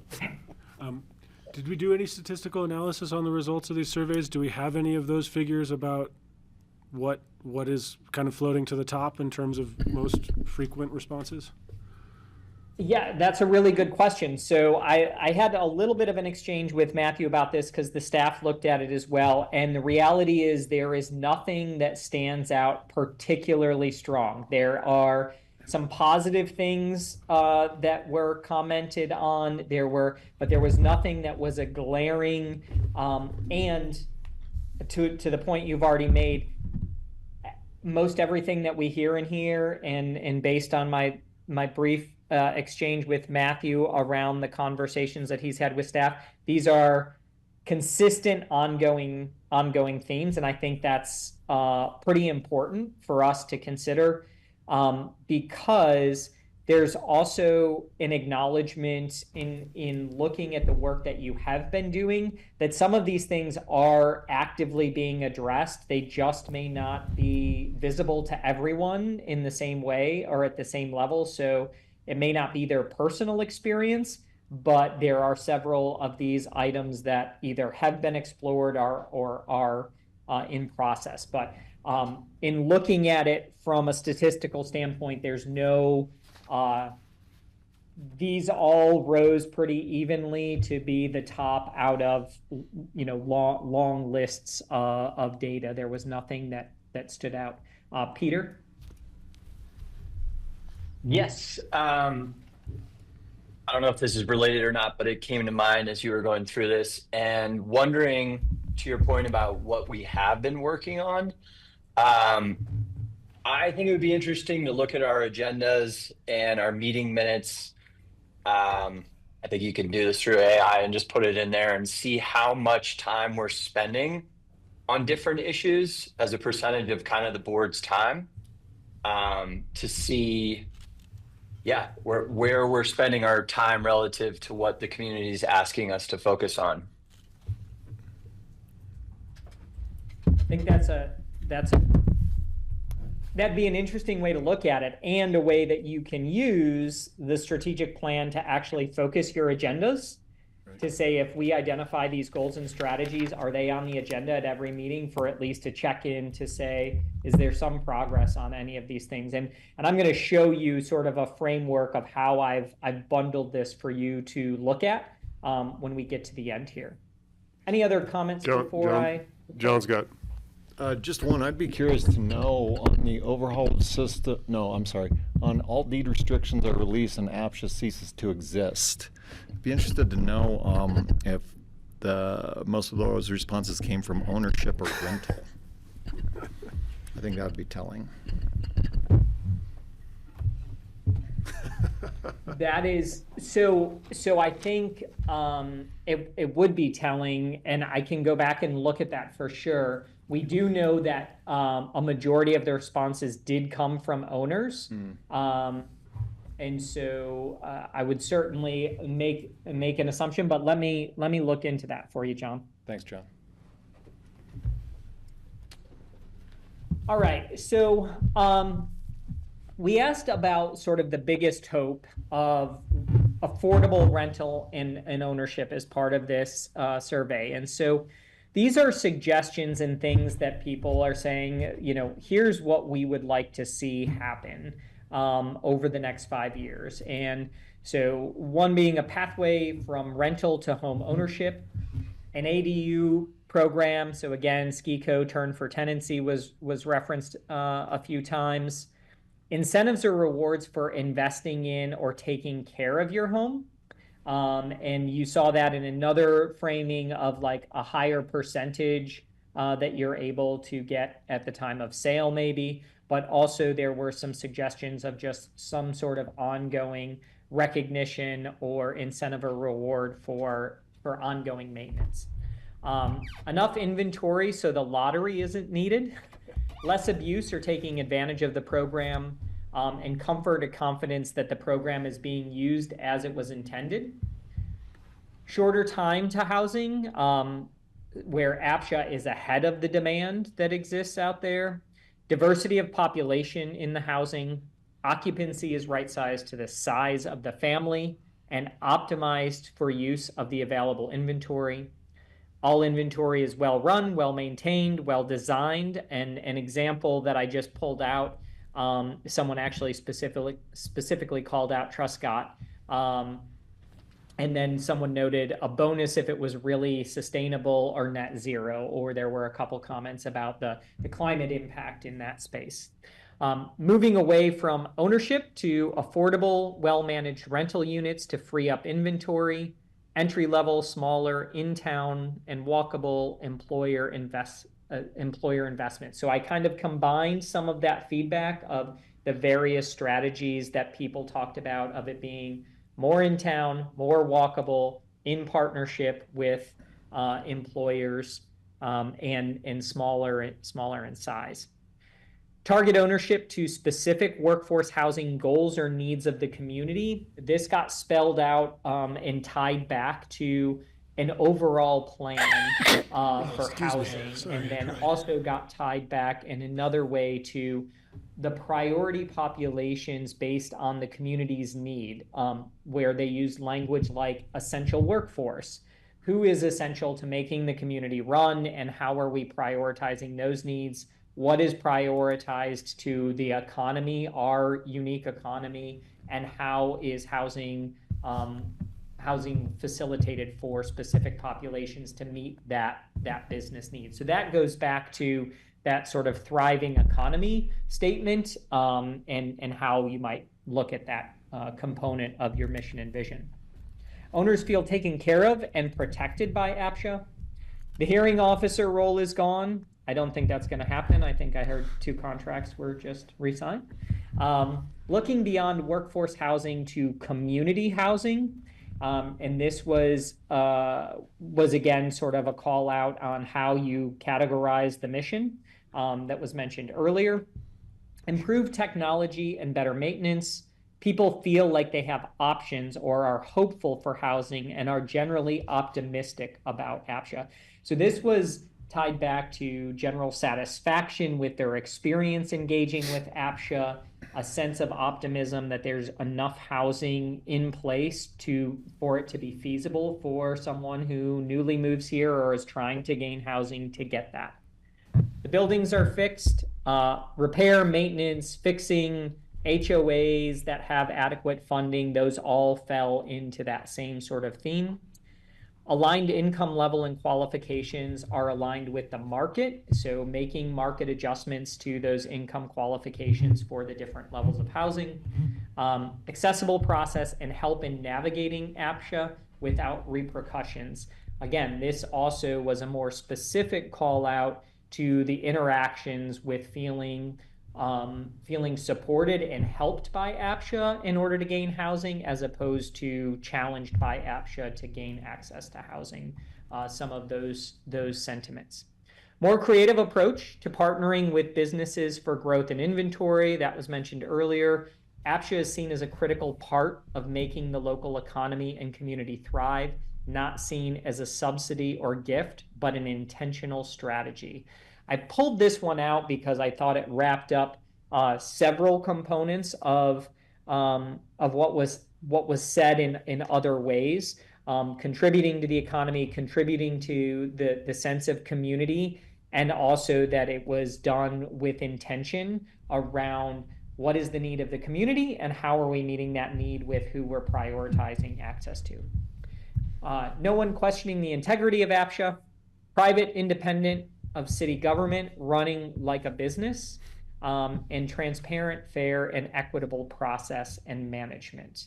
So those are the big hopes for at the end of 5 years, if we are successful in implementing this next strategic plan.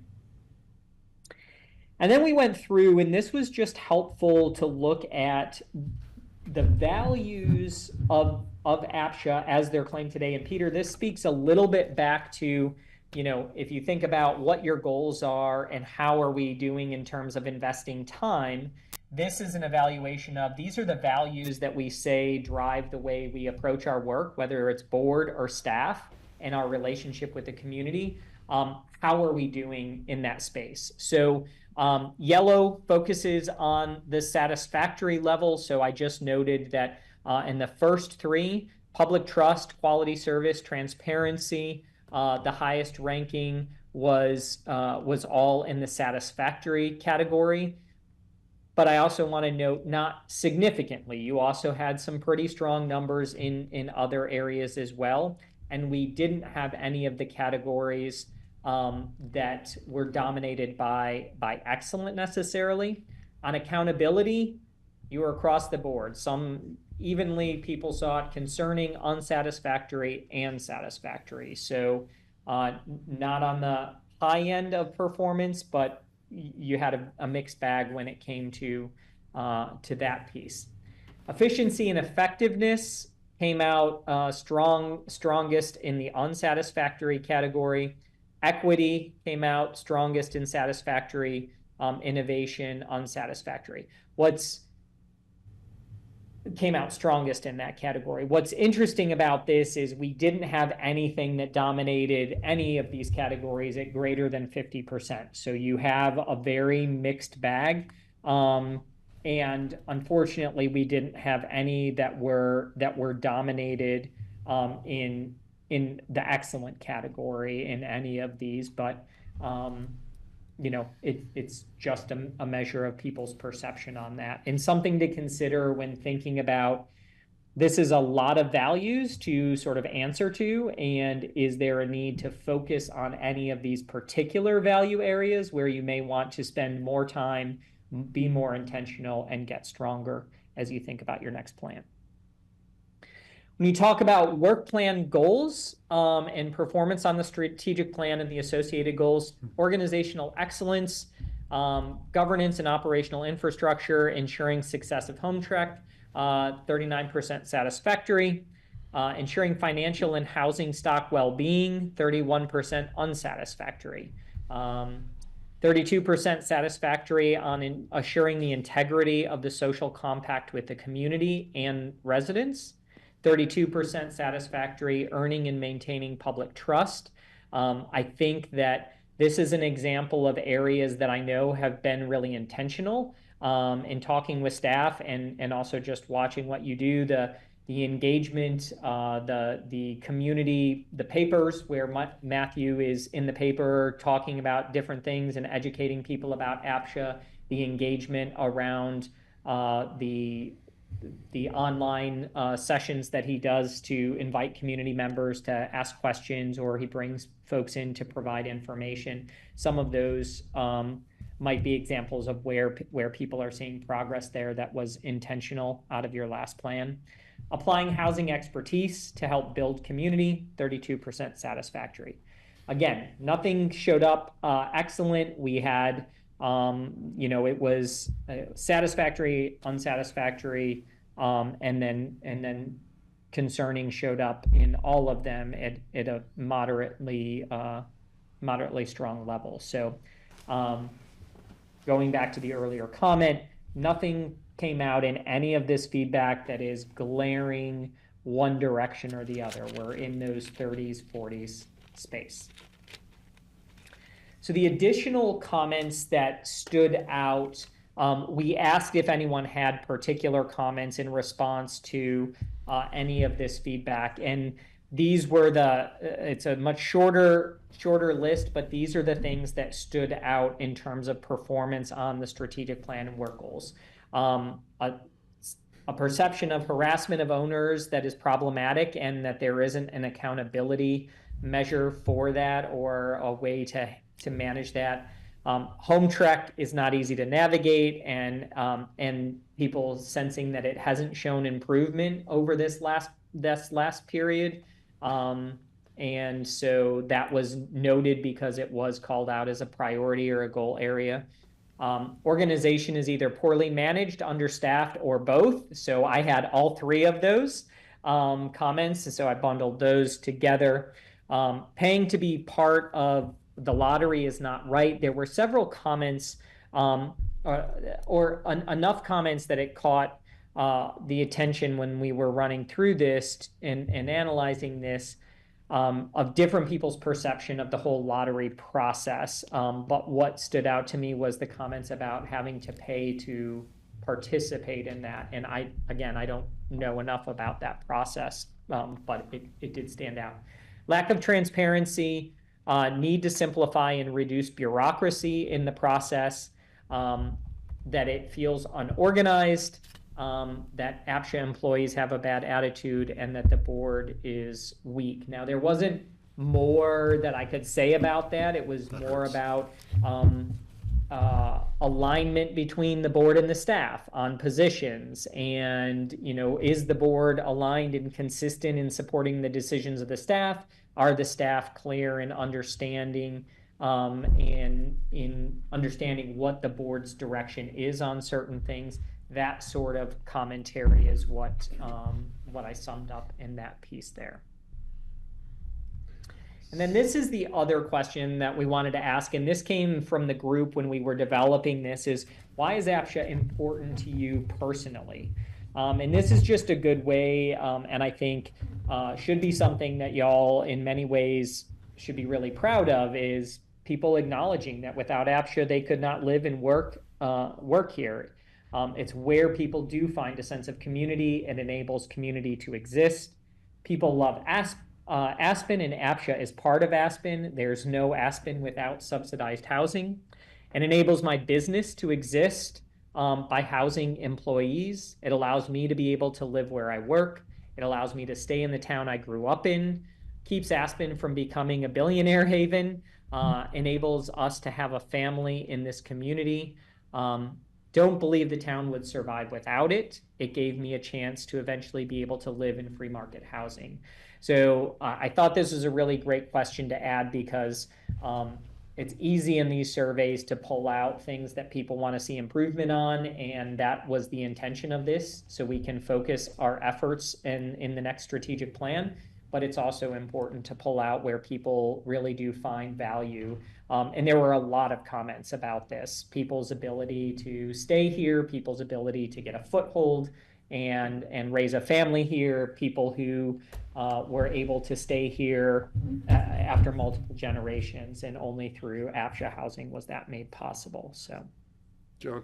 I just really appreciate you asking that question because this is a nice follow-up to that last slide, which was just soul-crushing.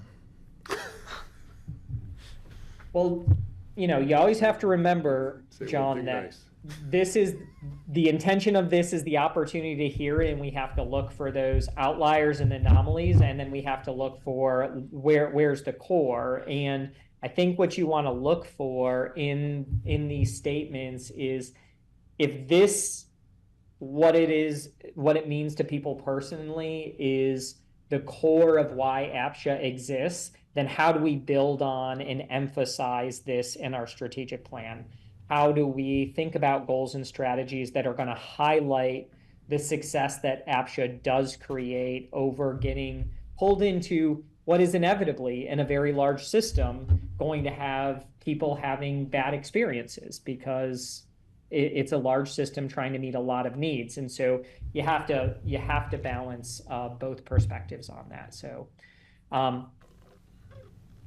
some additional feedback, which I think we're doing a great job on, and I also want to commend you all for engaging in this level process. It was pointed out to me that this is not an approach you all have taken before. And so the level of transparency of doing this work, asking for this feedback directly from people, we're sharing it out here in what is a public meeting. We are going to have these 2 informational sessions and feedback sessions next week. Is a way that we are living into some of those values and goals that you all committed to last time. So you also should, you know, just pat yourselves on the back for taking the time to do this. And I would point out, you know, share survey results and ask for feedback. There is a comment in here about use the survey results. So don't just get this information, but let's be intentional about how we use it to inform our work. And then there are a few other interesting comments that came out in that any additional feedback people wanted to provide. Some people saying stop building more inventory. So there were some notes in there about, you know, not moving forward or not supporting the lumberyard. But there were also great comments around, you know, this is valuable, but can we create an exit path for long-term APCHA owners in some of those forward-thinking strategies you may want to consider in your next plan? Some other pieces are, you know, do the policies need to be looked at? Is the approach outdated at this point? So this is just additional feedback for your consideration. This will all be available to you. And certainly if there are questions or things we want to dig in deeper with on any of these, but these were just additional comments I thought were helpful and informative to people's perspective, but it is a perspective of a subset of your group. So where did this take me from a summarization based on what rose to the top? So I left the mission and vision statement because we didn't get into anything, and that's really something you'll have to, you know, consider if you want to, based on the conversation that started earlier. Is there changes to this language that comes to you that is suggested based on what you've heard? But when I bundled things together in the analysis, there were 4 key areas that really stood out when you put all of the feedback together, and that is compliance, quality, community, and leadership. Compliance was around optimizing affordable housing solutions and focusing it on those it is intended to serve. I used exclusively, but I couldn't define for you who that exclusive population is. That would be for you all to define based on the intention of APCHA as you see it and what you decide as part of this feedback. Quality, that APCHA provides a best-in-class affordable housing experience. A lot of the feedback does tie back to APCHA was groundbreaking when it was founded, and there are a lot of things that that people have followed and looked to for guidance as a good model. And so again, you have to remember that in contrast with individual experiences that may not have been so positive. But are there things that you can do to make sure it stays as a leading best-in-class affordable housing opportunity or experience that you provide? Community, APCHA is responsive to the evolving needs of the community it serves. So this is pulling together consistent themes around it being a place where community is created, but also that it is responsive to what does the sort of master plan of community needs say about who should be in this housing, who needs this housing, what is critical to the community being a thriving community, and what role does housing play in that, in how you use this tool to benefit the community overall. And then leadership, APCHA governance and management are aligned and guided by community priorities and organizational values. So this is really in response to feedback around, is there alignment, making sure that we can demonstrate that the staff are doing what the board intends, the board is behind the staff, but then beyond that, what is the guidepost in terms of values and community priorities that inform the decisions of changes that you do make, and being transparent about that from a leadership perspective. So those were 4 goal areas. And then I went through and looked at, so what are those measurable things? What are the measurable opportunities that could demonstrate this? And this is the part I would ask you to spend some time when we send this out to you thinking about in relation to and in preparation for the board work session on the 20th. So if we deliver optimized affordable housing solutions exclusively for those it's intended to serve, or for those it's intended to serve, that we can put metrics in a dashboard on and accountability around those residing in APCHA housing meet eligibility requirements, and that there's a timeline by which whatever compliance and eligibility needs to be reviewed to have that sense of confidence in that is met, is established, and that we're accountable to reporting that back to the community. Developing and implementing an incentive plan to achieve right sizing of housing inventory. I know that's something that you've been working on. It sounds like it is resurfaced again as an area of interest. So how do we measure that, report on it, track it, and share to the community how that tool is working? And then bridging a program to support transition to free market housing when someone is no longer eligible or is going to become no longer eligible. Are there strategies you can put in place to support that pathway to free market housing? On the quality side, that goes back to APCHA inventory being safe, clean, and well-maintained. Friendly, accessible, and transparent customer service or customer experience. Effective, efficient, and user-friendly systems and processes throughout the customer journey. So this is capturing things like feedback on home trek, feedback on the renewal process or the eligibility process, or the process for getting into the lottery, getting information about what's available in a much more generalized way. What can we do, or should we consider to improve and be transparent with that?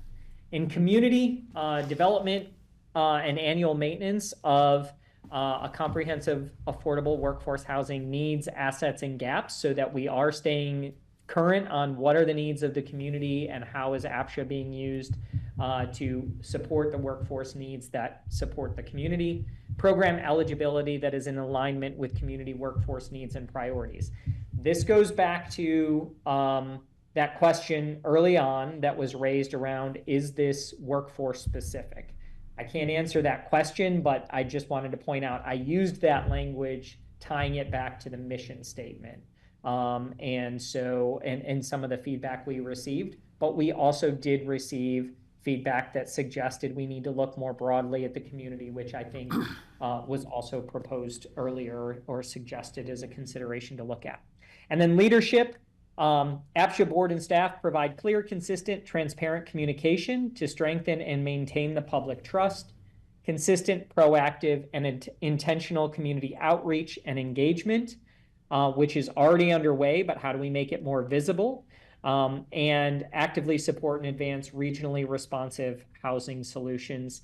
This is something that was included in earlier conversations and goes back to the larger housing strategy for the region, looking beyond and how APCHA fits into supporting a strong workforce, strong economy, strong community in the region.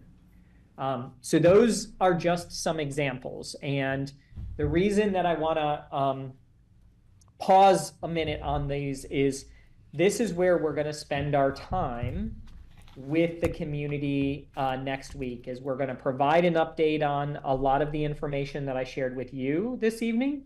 Unless there's something that you all have a concern about or don't want shared publicly, I'll walk folks through much of this information, and then we'll actually be engaging in an activity where we'll allow them to vote and add additional comment and context in the meeting about how they might suggest a different strategy or a different way to measure this.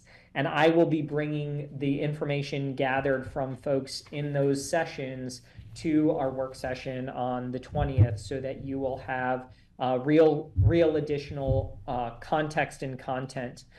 So what that will look like is we'll be sharing this information. We'll invite people to add additional things to the list of strategies or to expand on the number of goals or the language in the goals. And then we'll invite people to actually vote in that session on language they would like the board to further consider, incorporate in, and then you'll have that information to evaluate, consider when making your final strategic plan decisions in that work session.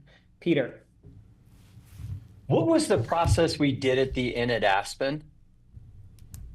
So at the Inn at Aspen, we went back and looked at, we sort of did a midway check-in on how you were doing against the goals and strategies at that point, and if there was anything that needed to be done to refresh, enhance, take more action on. And it was intended to really focus on something that was mentioned here, the alignment between that plan and where the board sat on it and where the staff sat on it, and then helping to inform the focus of the staff in the subsequent 2 years. So the last time we were together, we were sort of looking at how are we doing on the strategic plan so far, where are things working, where are they not, and then getting direction around opportunities or focus for these last 2 years. I think we shared it out with you. I did, in the last time when we kicked this off, we did revisit some of that, and I can send that back to you as well, of like what came out of that session, and how have we done, and what was your evaluation of how we've done since that last session. Okay, so we have sort of scored ourselves against those goals. Yeah. Great. John, could you send us the deck that you just went over with us? Yep. We will get it out to you. I have a comment generally about surveys.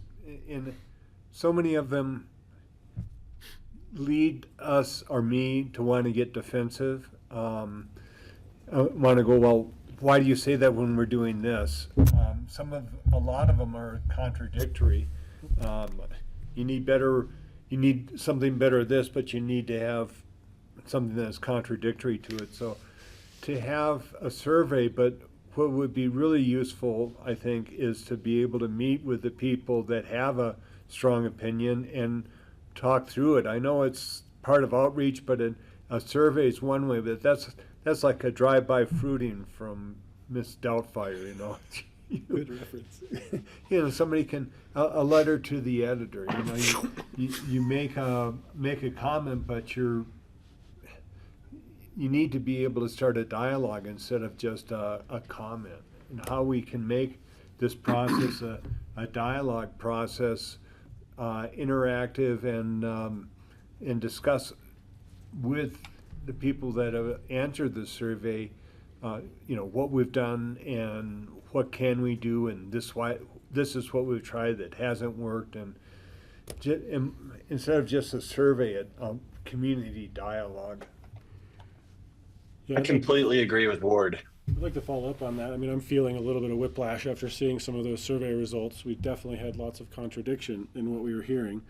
But I want to emphasize that I think that the work that we're doing and the work that APCHA is doing and has done is still, you know, provides us with a leadership platform, that we're trying our best. And that I did see a lot of kind of requests for us to act more like the free hand of the market or the business community.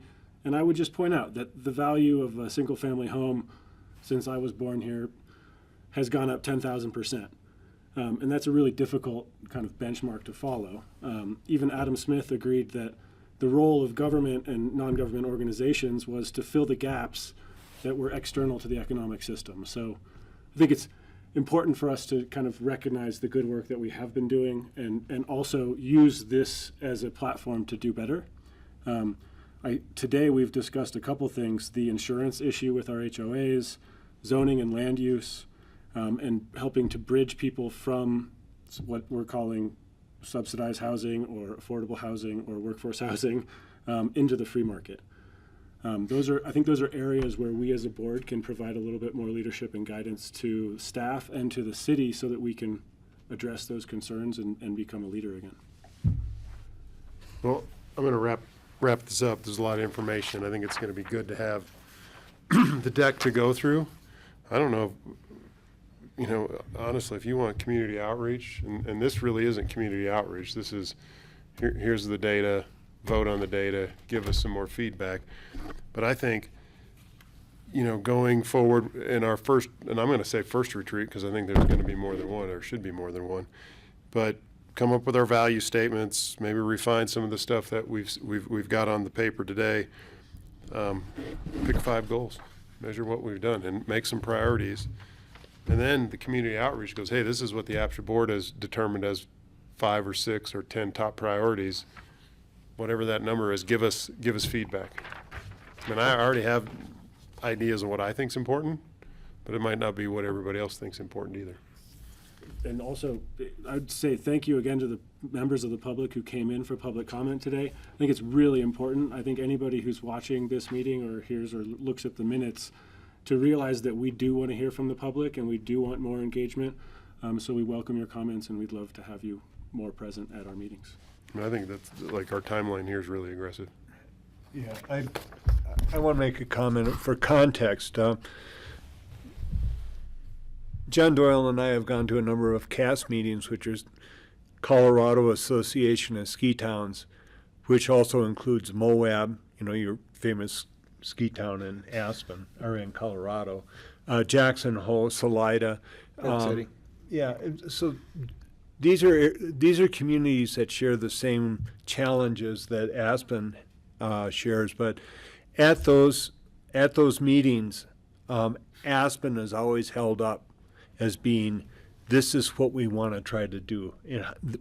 Aspen is decades ahead of everybody else and has gone through these challenges. And what did Aspen do?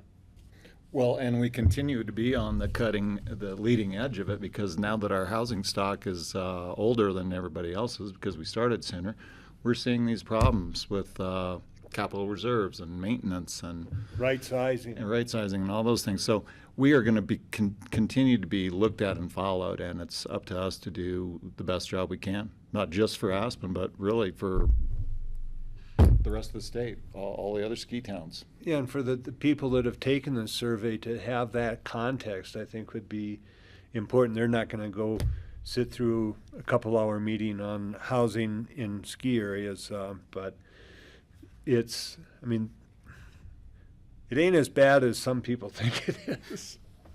No, there's the John and squeaky Ward, wheels. I think it would be awesome if it's some meeting or work session, whatever it is, retreat, you were able to present or share how some of our fellow E-town communities are navigating affordable housing, and just, get some context to learn, where we're doing well and we're on the leading edge, and, maybe what ideas and practices out there are working that we might not be on our radar. Exactly why we go to these Colorado Association of Ski Town meetings, because everybody's got different ways of approaching things, different situations that they're in, and we come up with the best solutions that fit our personal communities. Agreed. All right, any further comments, John or Matt? I just wanted to comment that when we were looking at the survey results, Carolyn Zachariason, who you all know was part of the conversation, and she's been following APCHA for 20 or 30 years now, and she said, you know what, I can't remember ever having a survey or public meetings like this. So I just wanted to give the board a head ruffle for that. There's always more to be done, but I don't think this has been done before, so that's great. Head ruffle, is that British? It's a pat on the head. Pat on the head. It's a very normal phrase. Thanks. All right. Thank you, John. Appreciate your time. One more, just a comment to Peter. I'll see if we can talk to Margaret at CAST and see if we could get some kind of a survey of what the rest of the ski towns and recreational communities are approaching housing, where they are on it. Just an overview, because it's quite interesting when we sit through these meetings. Thank That'd you, be guys. awesome. Yep. Right, the next item on the agenda is APCHA data report. Emily.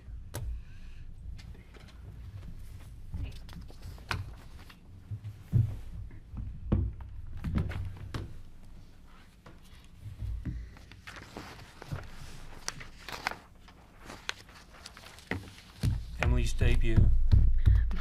My great debut. Thank you. Happy to be here. Let's take a moment to try to share. Infinity window.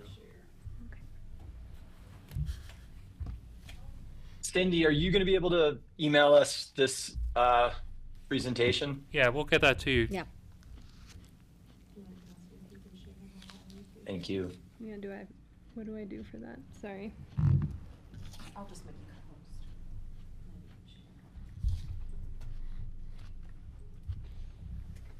After the meeting, let's have a brief discussion about community workforce.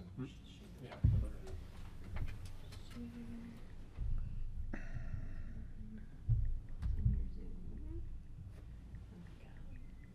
All general I think elders' that- rights. yeah, that works. Yes. Perfect.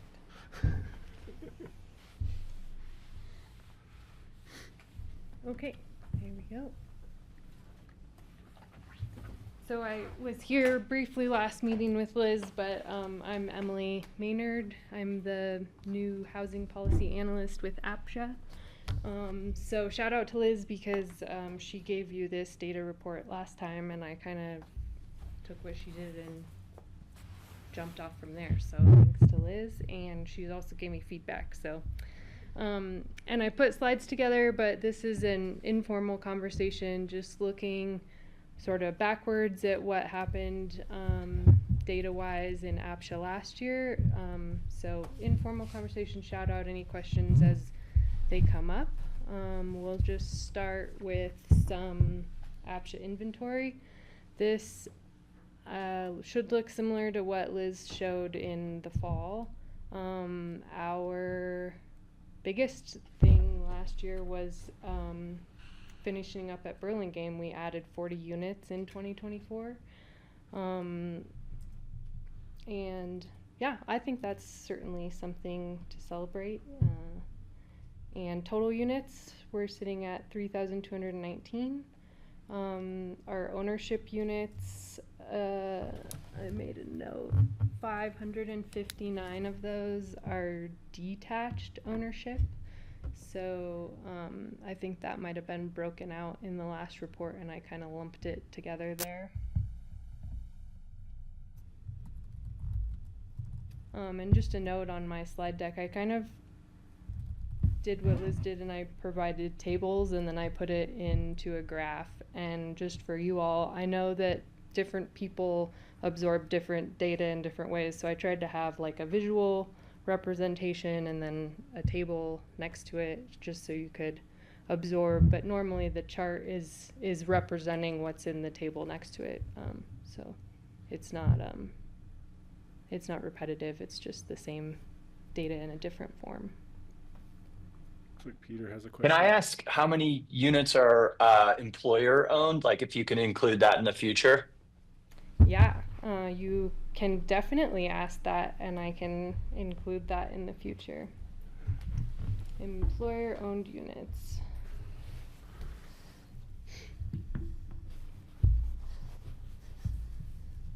And then looking back at applications in 2024.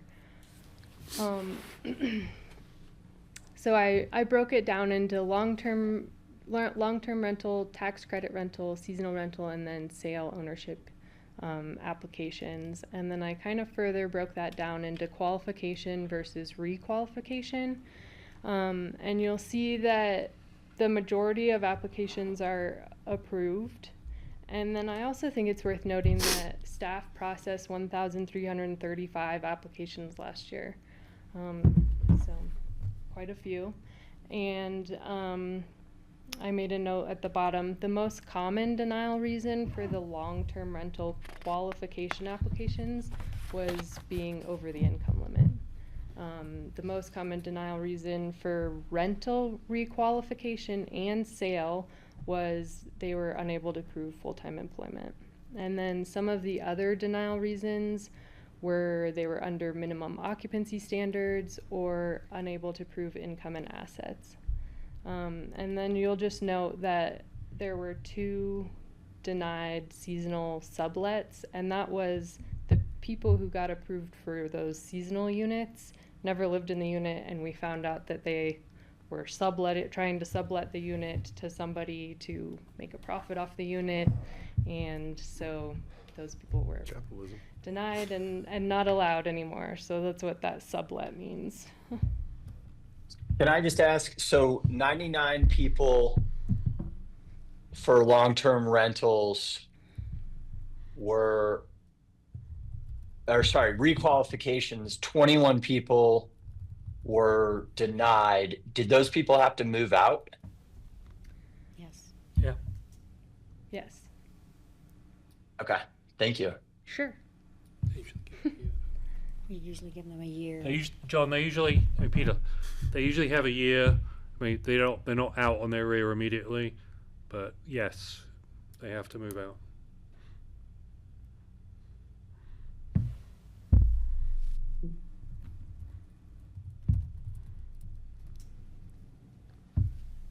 And then Sorry, can I ask one more question on that? Was there anyone that was required to move out of ownership housing for lack of full-time employment, forced to sell? Do we have any? I know there are those compliance cases, but do we have those numbers?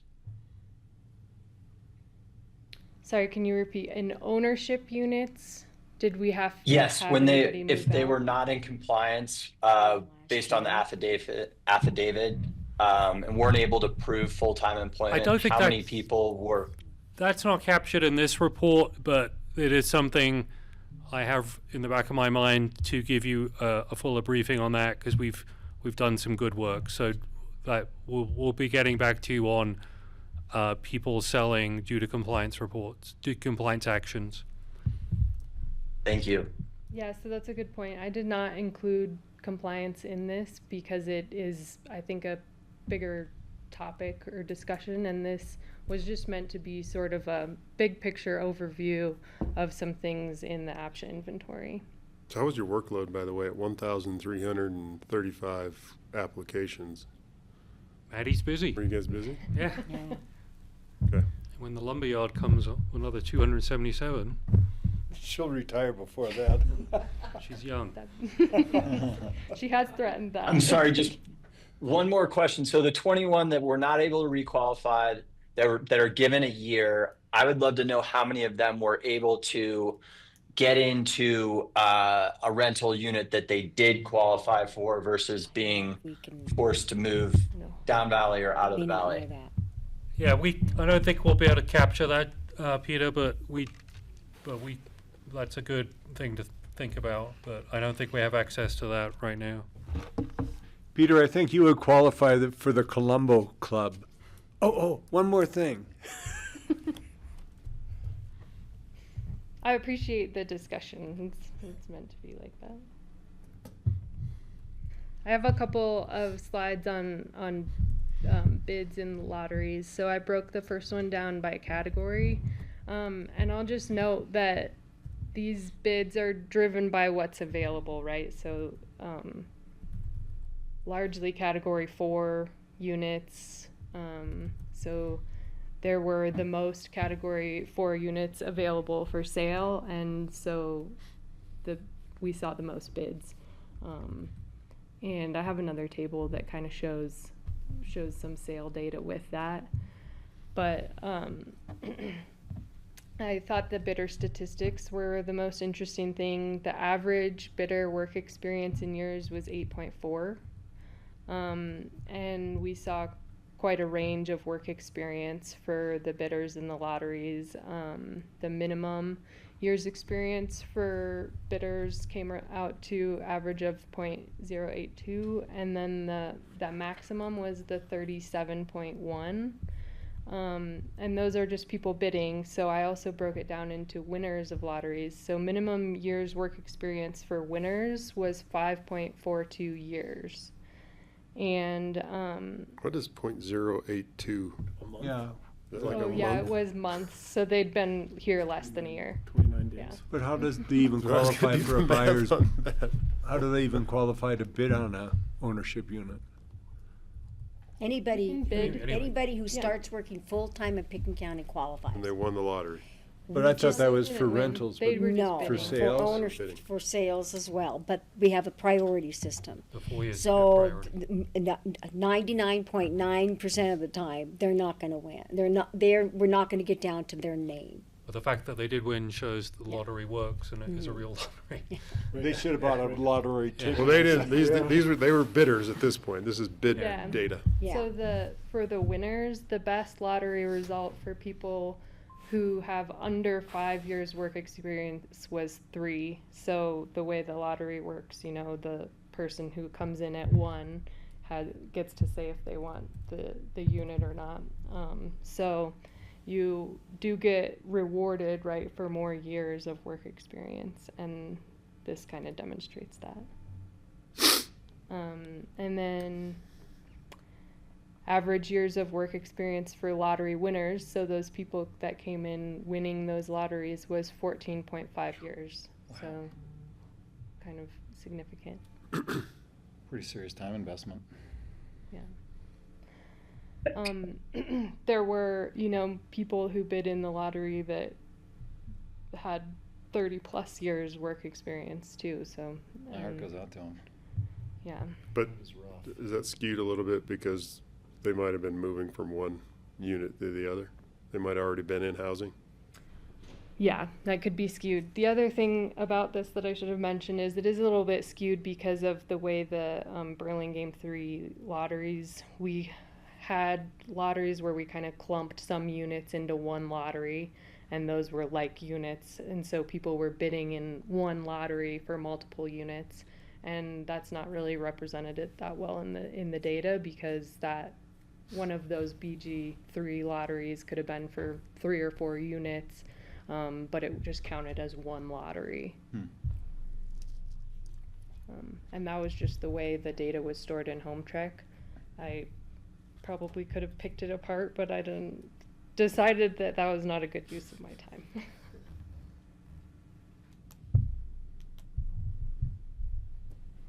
And just another way to look at it, I broke it down also by bedroom. So the majority of bids were for 1-bedroom units, 1 or 2 bedroom, and that I think kind of corresponds to that average bidder household size was 1.4. So there was majority of bidders were for household size 1 or 2. Is basically what that.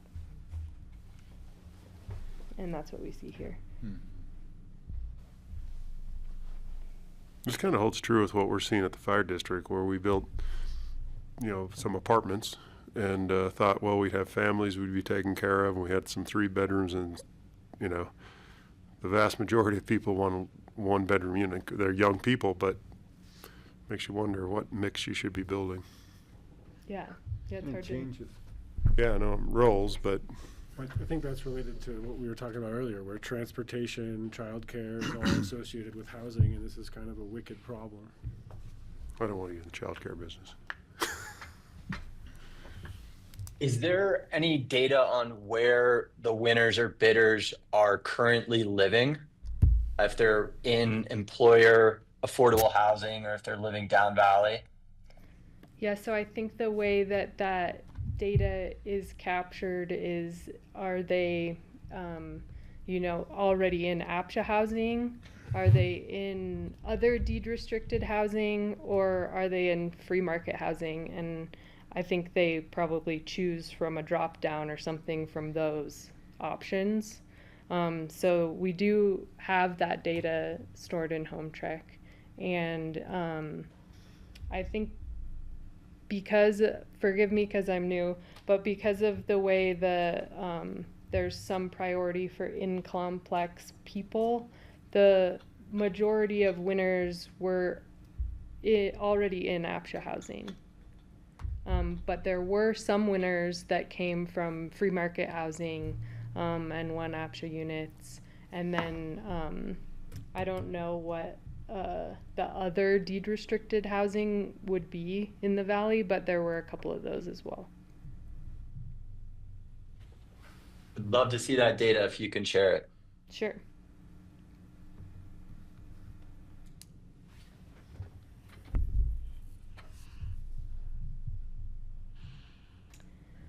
And this is just a sort of a big sales data table. So I listed the number of ownership units in our inventory by category on the one side, and then you can see the bids in the next column, which is what I listed in the previous slide, and then number of sales applications processed. So this I thought was interesting, right, because they have to have an application for ownership in with us before they can bid in the lottery.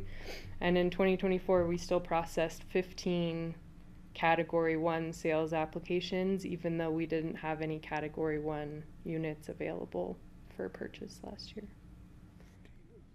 And you can see that number of sales. So the majority of units that were sold in 2024 were those Category 4 units. And that made up 43% of sales.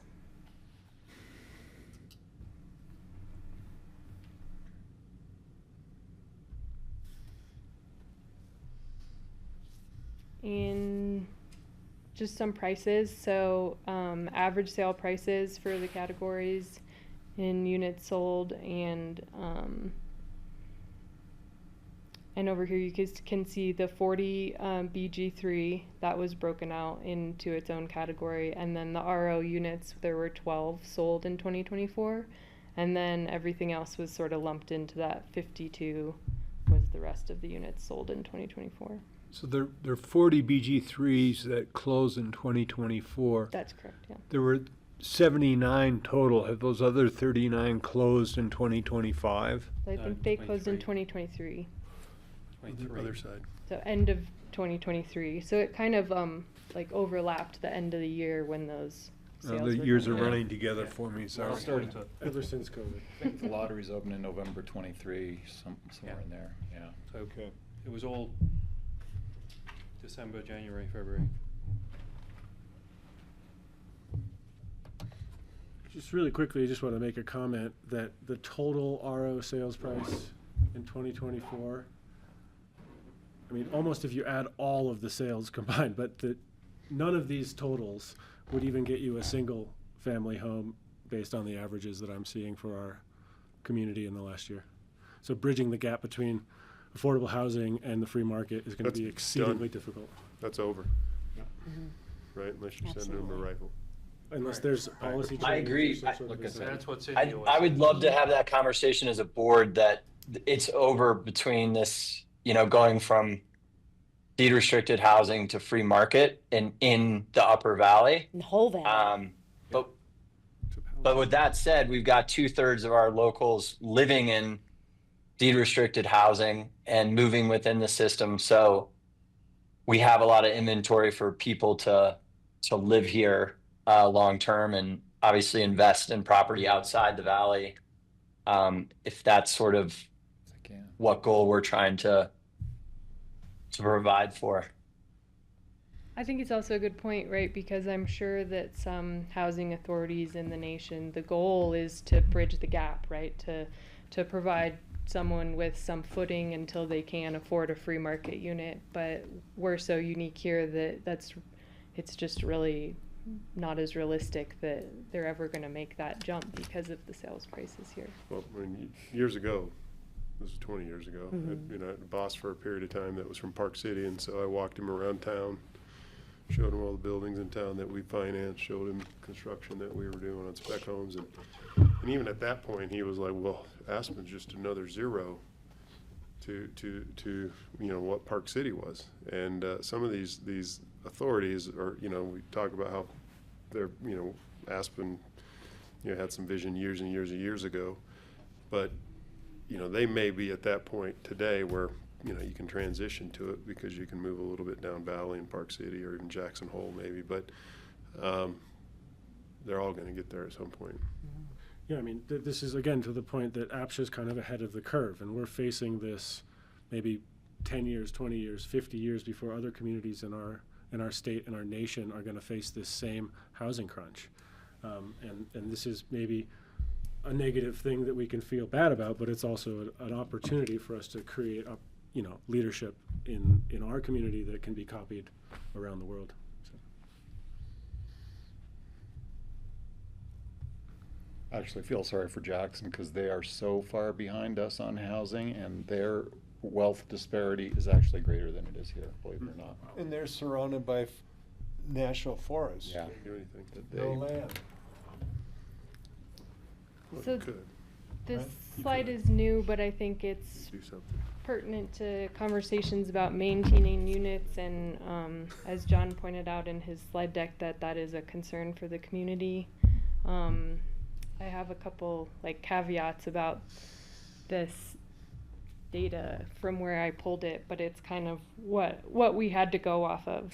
So I looked at the sales inspection reports from units in 2024, and the inspector who does those inspections before the units are sold, as a bonus, he sometimes includes a repair pricer that breaks down, so say somebody needs electrical work, he'll put a price on that, and his prices are sort of based regionally, so it should be at least in some ballpark of our area.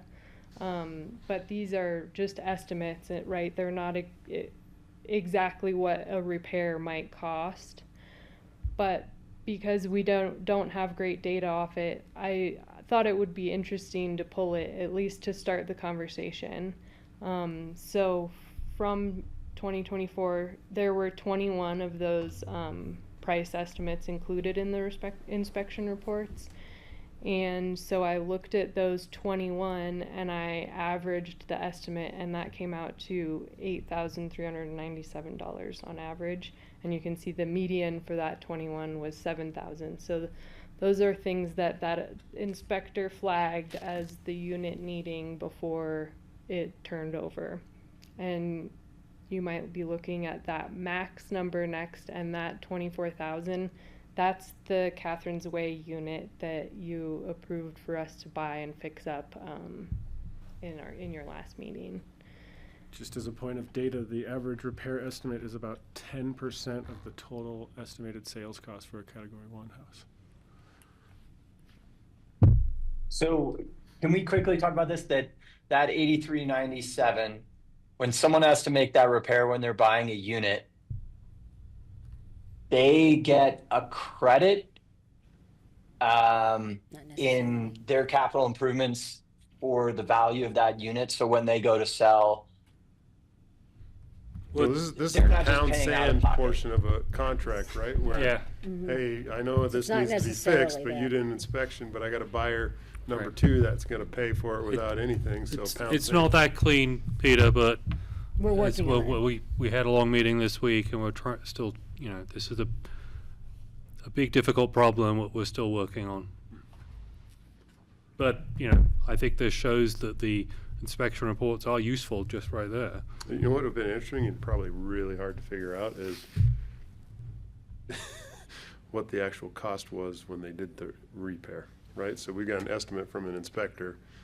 You went and did the electrical work. The electrical work was 20% more than what the inspector said it was, or some number. Yeah, so part of why I wanted to pull this data out of those inspection reports was so that maybe going forward, that's something that we could track, and then we would have a better idea of if these repair estimates are, even in the ballpark of what the actual costs of those repairs would be. So this is sort of, it's not a lot of data that we're looking at. It's only for 21, and it's like a jumping off point. And so hopefully we can collect more data and improve our understanding of what the units need. I just thought that from questions you all have asked recently that at least with this, at least we're kind of putting a number to it, to give you an idea. So Scott, go back to your comment about, did you say the average repair cost was 10% of the? Category 1. Yeah, Cat 1 sells for, I don't know, correct me if I'm wrong, but around $83,000. Is that right? For the capital improvements you're talking about? No, the max sale price for a Cat 1. Category 1. Category 1. Um, I have the regulations right here. Well, I know years ago, we sold some Category 1s up at Highlands for $40,000. Yeah, ski in, ski out, $40,000. Oh, right, this Yeah. is for a 3-bedroom Cat 1. Yeah, Right, yeah. right. I can't remember, yeah. Of these estimates, are all of these repairs, were they performed, were they done? Or were they sold and not done? Good question. This is purely an estimate. It's purely an estimate, so I can't answer if they were done or not. But wouldn't a buyer, if they estimated at $8,000 and their repairs ended up being $10,000, don't they submit receipts to APCHA and then get a credit for that in their value of their home that they're purchasing?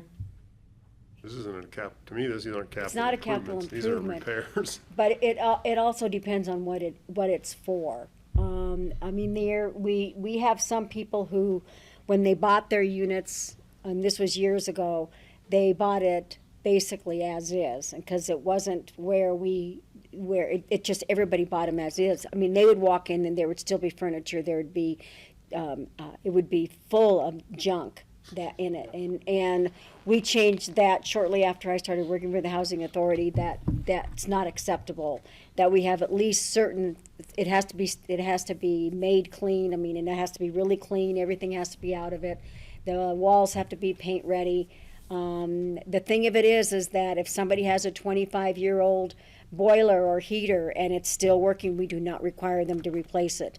We also do not require people to bring it up to today's standards because it fit the standards at the time. So if anybody does go through now and does a major remodel, the building department is going to require them to bring it up to today's standards. Code. So it's in a lot of ways, we do our best to work with the buyer and the seller for them to at least come up with some kind of compromise so we can get the sale closed. We're trying to do things a little bit differently by looking at what some of the costs are, telling the seller if you do these, we can increase the price to this because you're bringing it up to today's standards. Some people, it's because the owner has passed away, and then we're working with somebody who has inherited the property. They don't have the funds to do that. So we're trying to come up with a little bit different ways of how can we do this? How can we still get the sale closed, but also help the new buyer get the work done that needs to be done? So we're working on different things on that as well that we can legally do, and working with Tom with some of the things as well on this. The other thing to note, if you look at the graph, shows sort of what the majority of the estimates were for, and that long line is for an electrician or electrical work. But that second longest line is the category that the inspector flags he puts in as paint or drywall. And we don't, say that the unit has to be painted on the inside before it gets sold. The walls are just supposed to be clean so that they could take new paint. So I think some of those paint drywall estimates are things that wouldn't necessarily get done. But it's something that the inspector has flagged. And maybe the drywall part is, drywall patching or whatever else needs to happen to the interior walls. But there is like a bit of a discrepancy in what does it mean when he says paint or drywall? We won't know exactly. But. Is it possible that electrician number is stemming from a complex system that, like the boiler operation, that there's some sort of solar integration happening, or is that just that electricians are more expensive? This is completely a guess on my part because I don't know the answer to your question, but I would guess that electricians here are fairly expensive. But I could dig into the inspection reports and read and see what exactly some of those estimates are for, and get back to you on that. A lot of it is to replace the electrical panel. Okay. I do know that in Hunter Creek, that's one of the that's one of the things that they are trying to get everybody to do, is to replace their electrical panels. Okay. So it depends on depends on the property of what it is, because some of the electric panels are so old. That's what we're doing at Smuggler. The apartments that you guys own, when they turn over, we are replacing the electrical panel. Right. But on a sales transaction, there's no trigger to bring something like that up to code. There is not. So that's purely a suggestion by the inspector. Yes. The inspector at that point. Yeah. That's why we try to talk to the buyer or the seller and say, do this now, and we can add it. But a lot of people don't have that money now to do it, and that would be a capital improvement. Yes, absolutely. I would say, in terms of digging in too granularly, continue to choose your time wisely. Yeah, thank you. I appreciate that.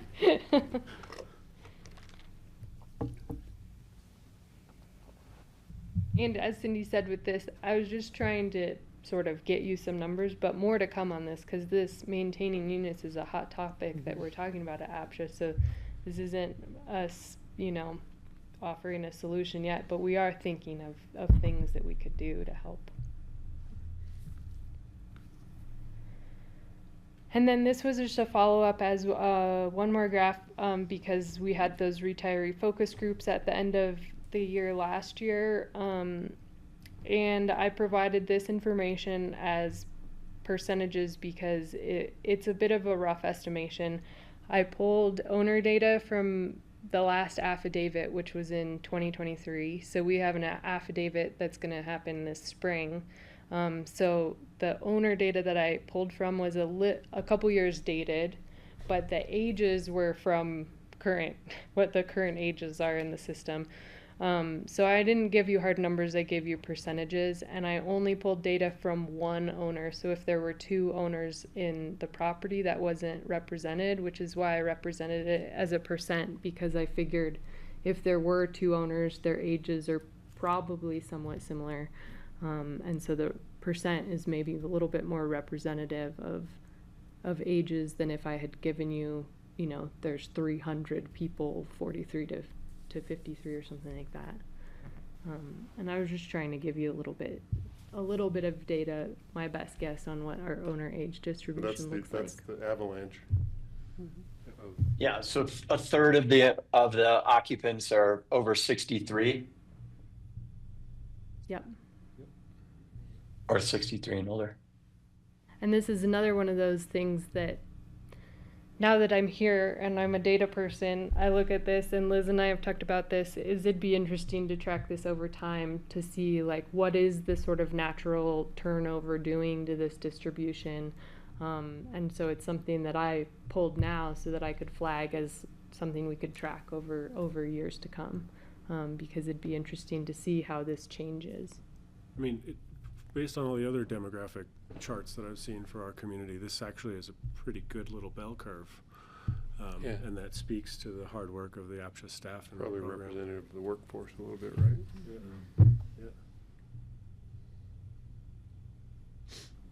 I'm glad to see 33 and 43's percentages higher than 73 to 83. Yeah, Pitkin County's 10 years old. Yeah. It was just on the census. Do we have any of that demographic data for renters? That is a good question. Home Track stores everyone's age, so it's potentially something that I could look into. I'd love to compare the demographics of ownership to renters if possible. I'm gonna make a note, Peter. Thank you.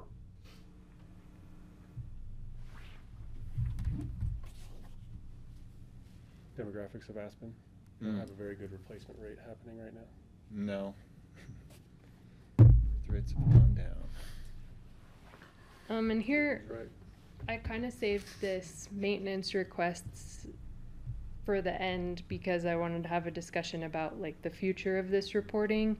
I put this slide in here so you could see the table, and then the graph or the pie chart is representative of all of the properties in the table.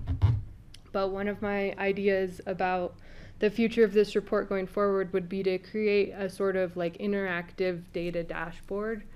The benefit of that is that I could put a lot more data into a smaller area, and by having it interactive, you can potentially then select the sort of filters that you want to see on that data.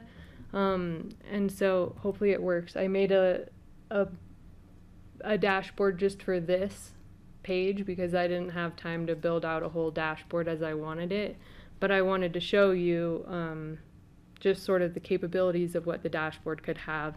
And so if you see this little drop down, I made a drop down so that you could come and select, and right now all the properties are selected and the pie chart represents that. But if you go in and you just want to see what the maintenance request looked like at ACI, then you can select that in the drop down, and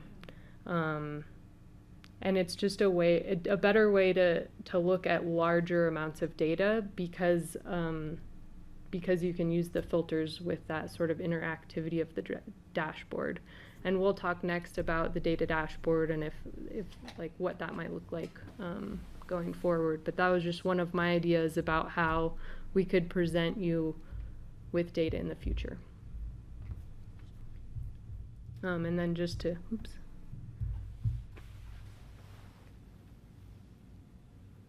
talk about this, so the Meralt property, the majority of those are make ready because it's seasonal, so that turnover creates those make ready requests. But if you look somewhere like Smuggler Mountain apartments, the plumbing and appliances is taking up that large portion of the maintenance request. And all of that stuff, does the make ready really, I shouldn't say matter, but I mean, it's more about how they're living, right? What's getting fixed, what's getting I think repaired. because the make ready's like at a point of turnover, right? So talking to people at APCHA, some people when they, let's say, leave a Truscott apartment, Sean was saying somebody just left all their things. So make ready was APCHA staff going in and getting rid of all the things that they left behind. We try and get people to pick it up, actually, if it's any good. But I mean, make ready to me is I worked in an apartment complex in college. It was go caulk stuff, make sure the floors got clean, whatever else. Paint the walls. It was pretty standard, yeah. Painting if we Whereas need it to be the painted, maintenance replacing the request- carpet if we need to replace the carpet. Sometimes, yeah. So I worked for the city and did these make-ready requests, and I mean, a lot of the seasonal and temporary housing units get pretty abused. And a Well, lot I mean, of my it thought is- was, as owners living in them, and, hey, I got a plumbing issue, come take care of it, my appliance is broken. I just wondered if there was a more, you get real data on what's really, I shouldn't say happening, but. What we're also trying to work on is if somebody has lived in their unit for 15 years and we've never gone in and when was the last time we replaced like an oven or a refrigerator? Maybe we need to go and replace that now while they're still, and not until they leave and then replace it. So we're looking at when was the last time that any type of real work was done to a unit? Maybe we need to go in there and say, we want to go ahead and replace this carpet, or we want to go and then replace this. Do we put a budget together on capital replacement type stuff? Yeah.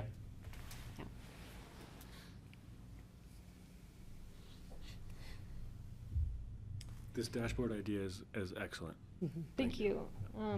Yeah, ideally, in an ideal world, I would have had it for this, but I just didn't have enough time to make it. So I wanted to give you, an example of what one portion of the dashboard could look like, and then I think giving you that ability to click through and find the information that you really want. That interactivity kind of makes the data more interesting to each of you personally. Yeah, interesting and useful for making improvements. Yeah. So thank you both for your hard work on this. Yeah, so the goal of, that's what I had for the, Love a good pie chart. so that's sort of what I had for the data, and I wanted to take a little time at the end to talk about that dashboard. And so the goal would be that the next time you receive this report, which my goal would be to have it so that you receive these sort of year in review. But part of the functionality of the dashboard is that I could load in data from more than just last year so that you could compare, okay, I'm going to look at the dashboard, I'm going to select 2025 and look at that data, but I want to compare some of that data to the data you just saw about 2024, then I can go to my drop down and select 2024, and then I can look at the pie chart or the graph or whatever I've put in the dashboard from one year to the next, and that makes that data tracking pretty visual, and yeah, so that would be the goal going forward, was to have something like that for you all to interact with. Great. I'd echo what Peter asked for, which is to see the demographics for the renter stock as well. Okay. It'd be really useful to be able to compare those two. Yeah, so part of this is what data do you want to see in that? What sort of, and please don't say everything because it won't fit in a dashboard. But maybe, focus on, and this could be, we can come back to it and say after your strategy planning and you've decided that these things are priorities, maybe those things should be represented as well as they can with data in a dashboard, or what maybe 5 or 6 sort of categories of data do you think are most important to review at the end of a year or something like that. So you don't have to have an answer about what you'd like to see in the dashboard, but I did want you to be thinking, because it's part of it's for you guys to know, and then the other side of that is how best do you want to digest that data. So in the presentation I did a table and a graph. Do you prefer the visual side graphs? Do you like the tables? Because the dashboard can include both, but I'm trying to take into account my audience with it. So just some things for you to think about and give me feedback on as you think about it. This might ease a lot of people's and make people feel better, because I do love all this data, but I would love if a consultant could share with us how we might be able to input this into AI, because I think so many of these questions now, I've just been populating in Anthropic all our meetings and statistics and stuff, and you can ask so many questions that don't require staff time or require home treks, $1 million software systems. So I think when all the data is uploaded and out there, I think a lot of these questions and dashboards will be able to be answered just by people asking those questions through AI. My feedback on that would be let's be cognizant of the existing level of AI.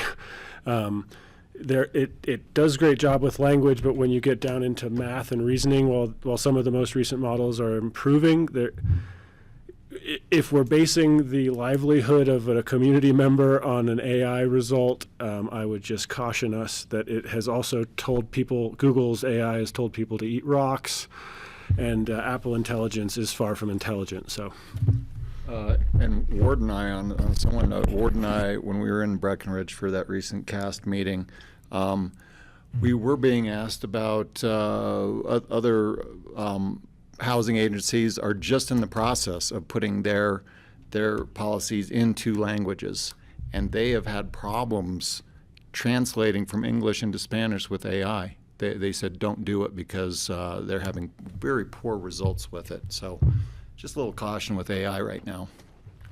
So what I'll just add to that is I have a bit of a data background and a little bit of experience with machine learning in a data sense, not in a natural language processing sense, but it's all based off what the data has been trained on, right? So that means that whoever fed data into that model, they didn't feed enough of anything other than English probably into the model, so the model's only been trained on certain things, and as there's more and more, the models might get better, but it's still dependent on whoever's actually doing the training of that model. So it is something to be cognizant of, as Scott said, that it's so I will say I try to, when I look at the data, I try to dig in and say, like, why is this like this? And the risk is with AI, you're just asking it to spit something back out, and you don't have that ability to dig into those fields that might look a little weird or you don't understand. And it can be really convincing. Mm-hmm. Lies, damn lies, and statistics. And the other side of that would be data security and privacy issues. That if we're feeding everything into a model that we don't know where it's outcoming, we need to be cognizant as public representatives. Any other questions, comments? Great work, thanks. Yeah. Thank you very much. My only other comment would be this is awesome, and the more data we can get, the more we can present this data to the public, the more we can help address a lot of the feedback that we're getting from the public.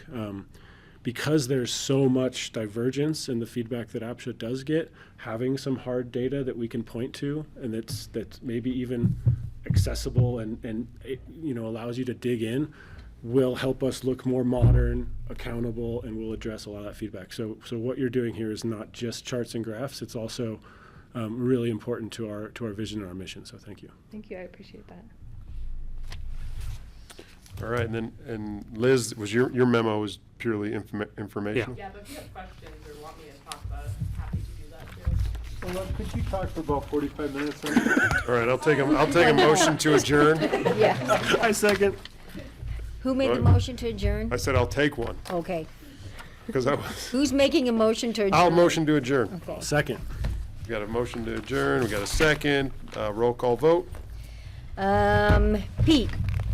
Peter. Yes. I have these written Yes. down. Kelly. Is Kelly still on there? She's out. Francie? Francie's here. Okay. I'll vote for Kelly. Okay. John Ward, Yes. Ward Hallenstein, Yes. and Scott. Yes. I've never known Peter as a Pete, by the way. I Only know, him that's as a why I Peter. said it. That's why I said, the minute I said that, I go, wait a minute, I saw her out of the corner of my eye. I changed it immediately. She said it. No, I like Pete. That's good. It's good. Thanks. Eat and repeat. We are adjourned. Recording stopped. Rachel and I.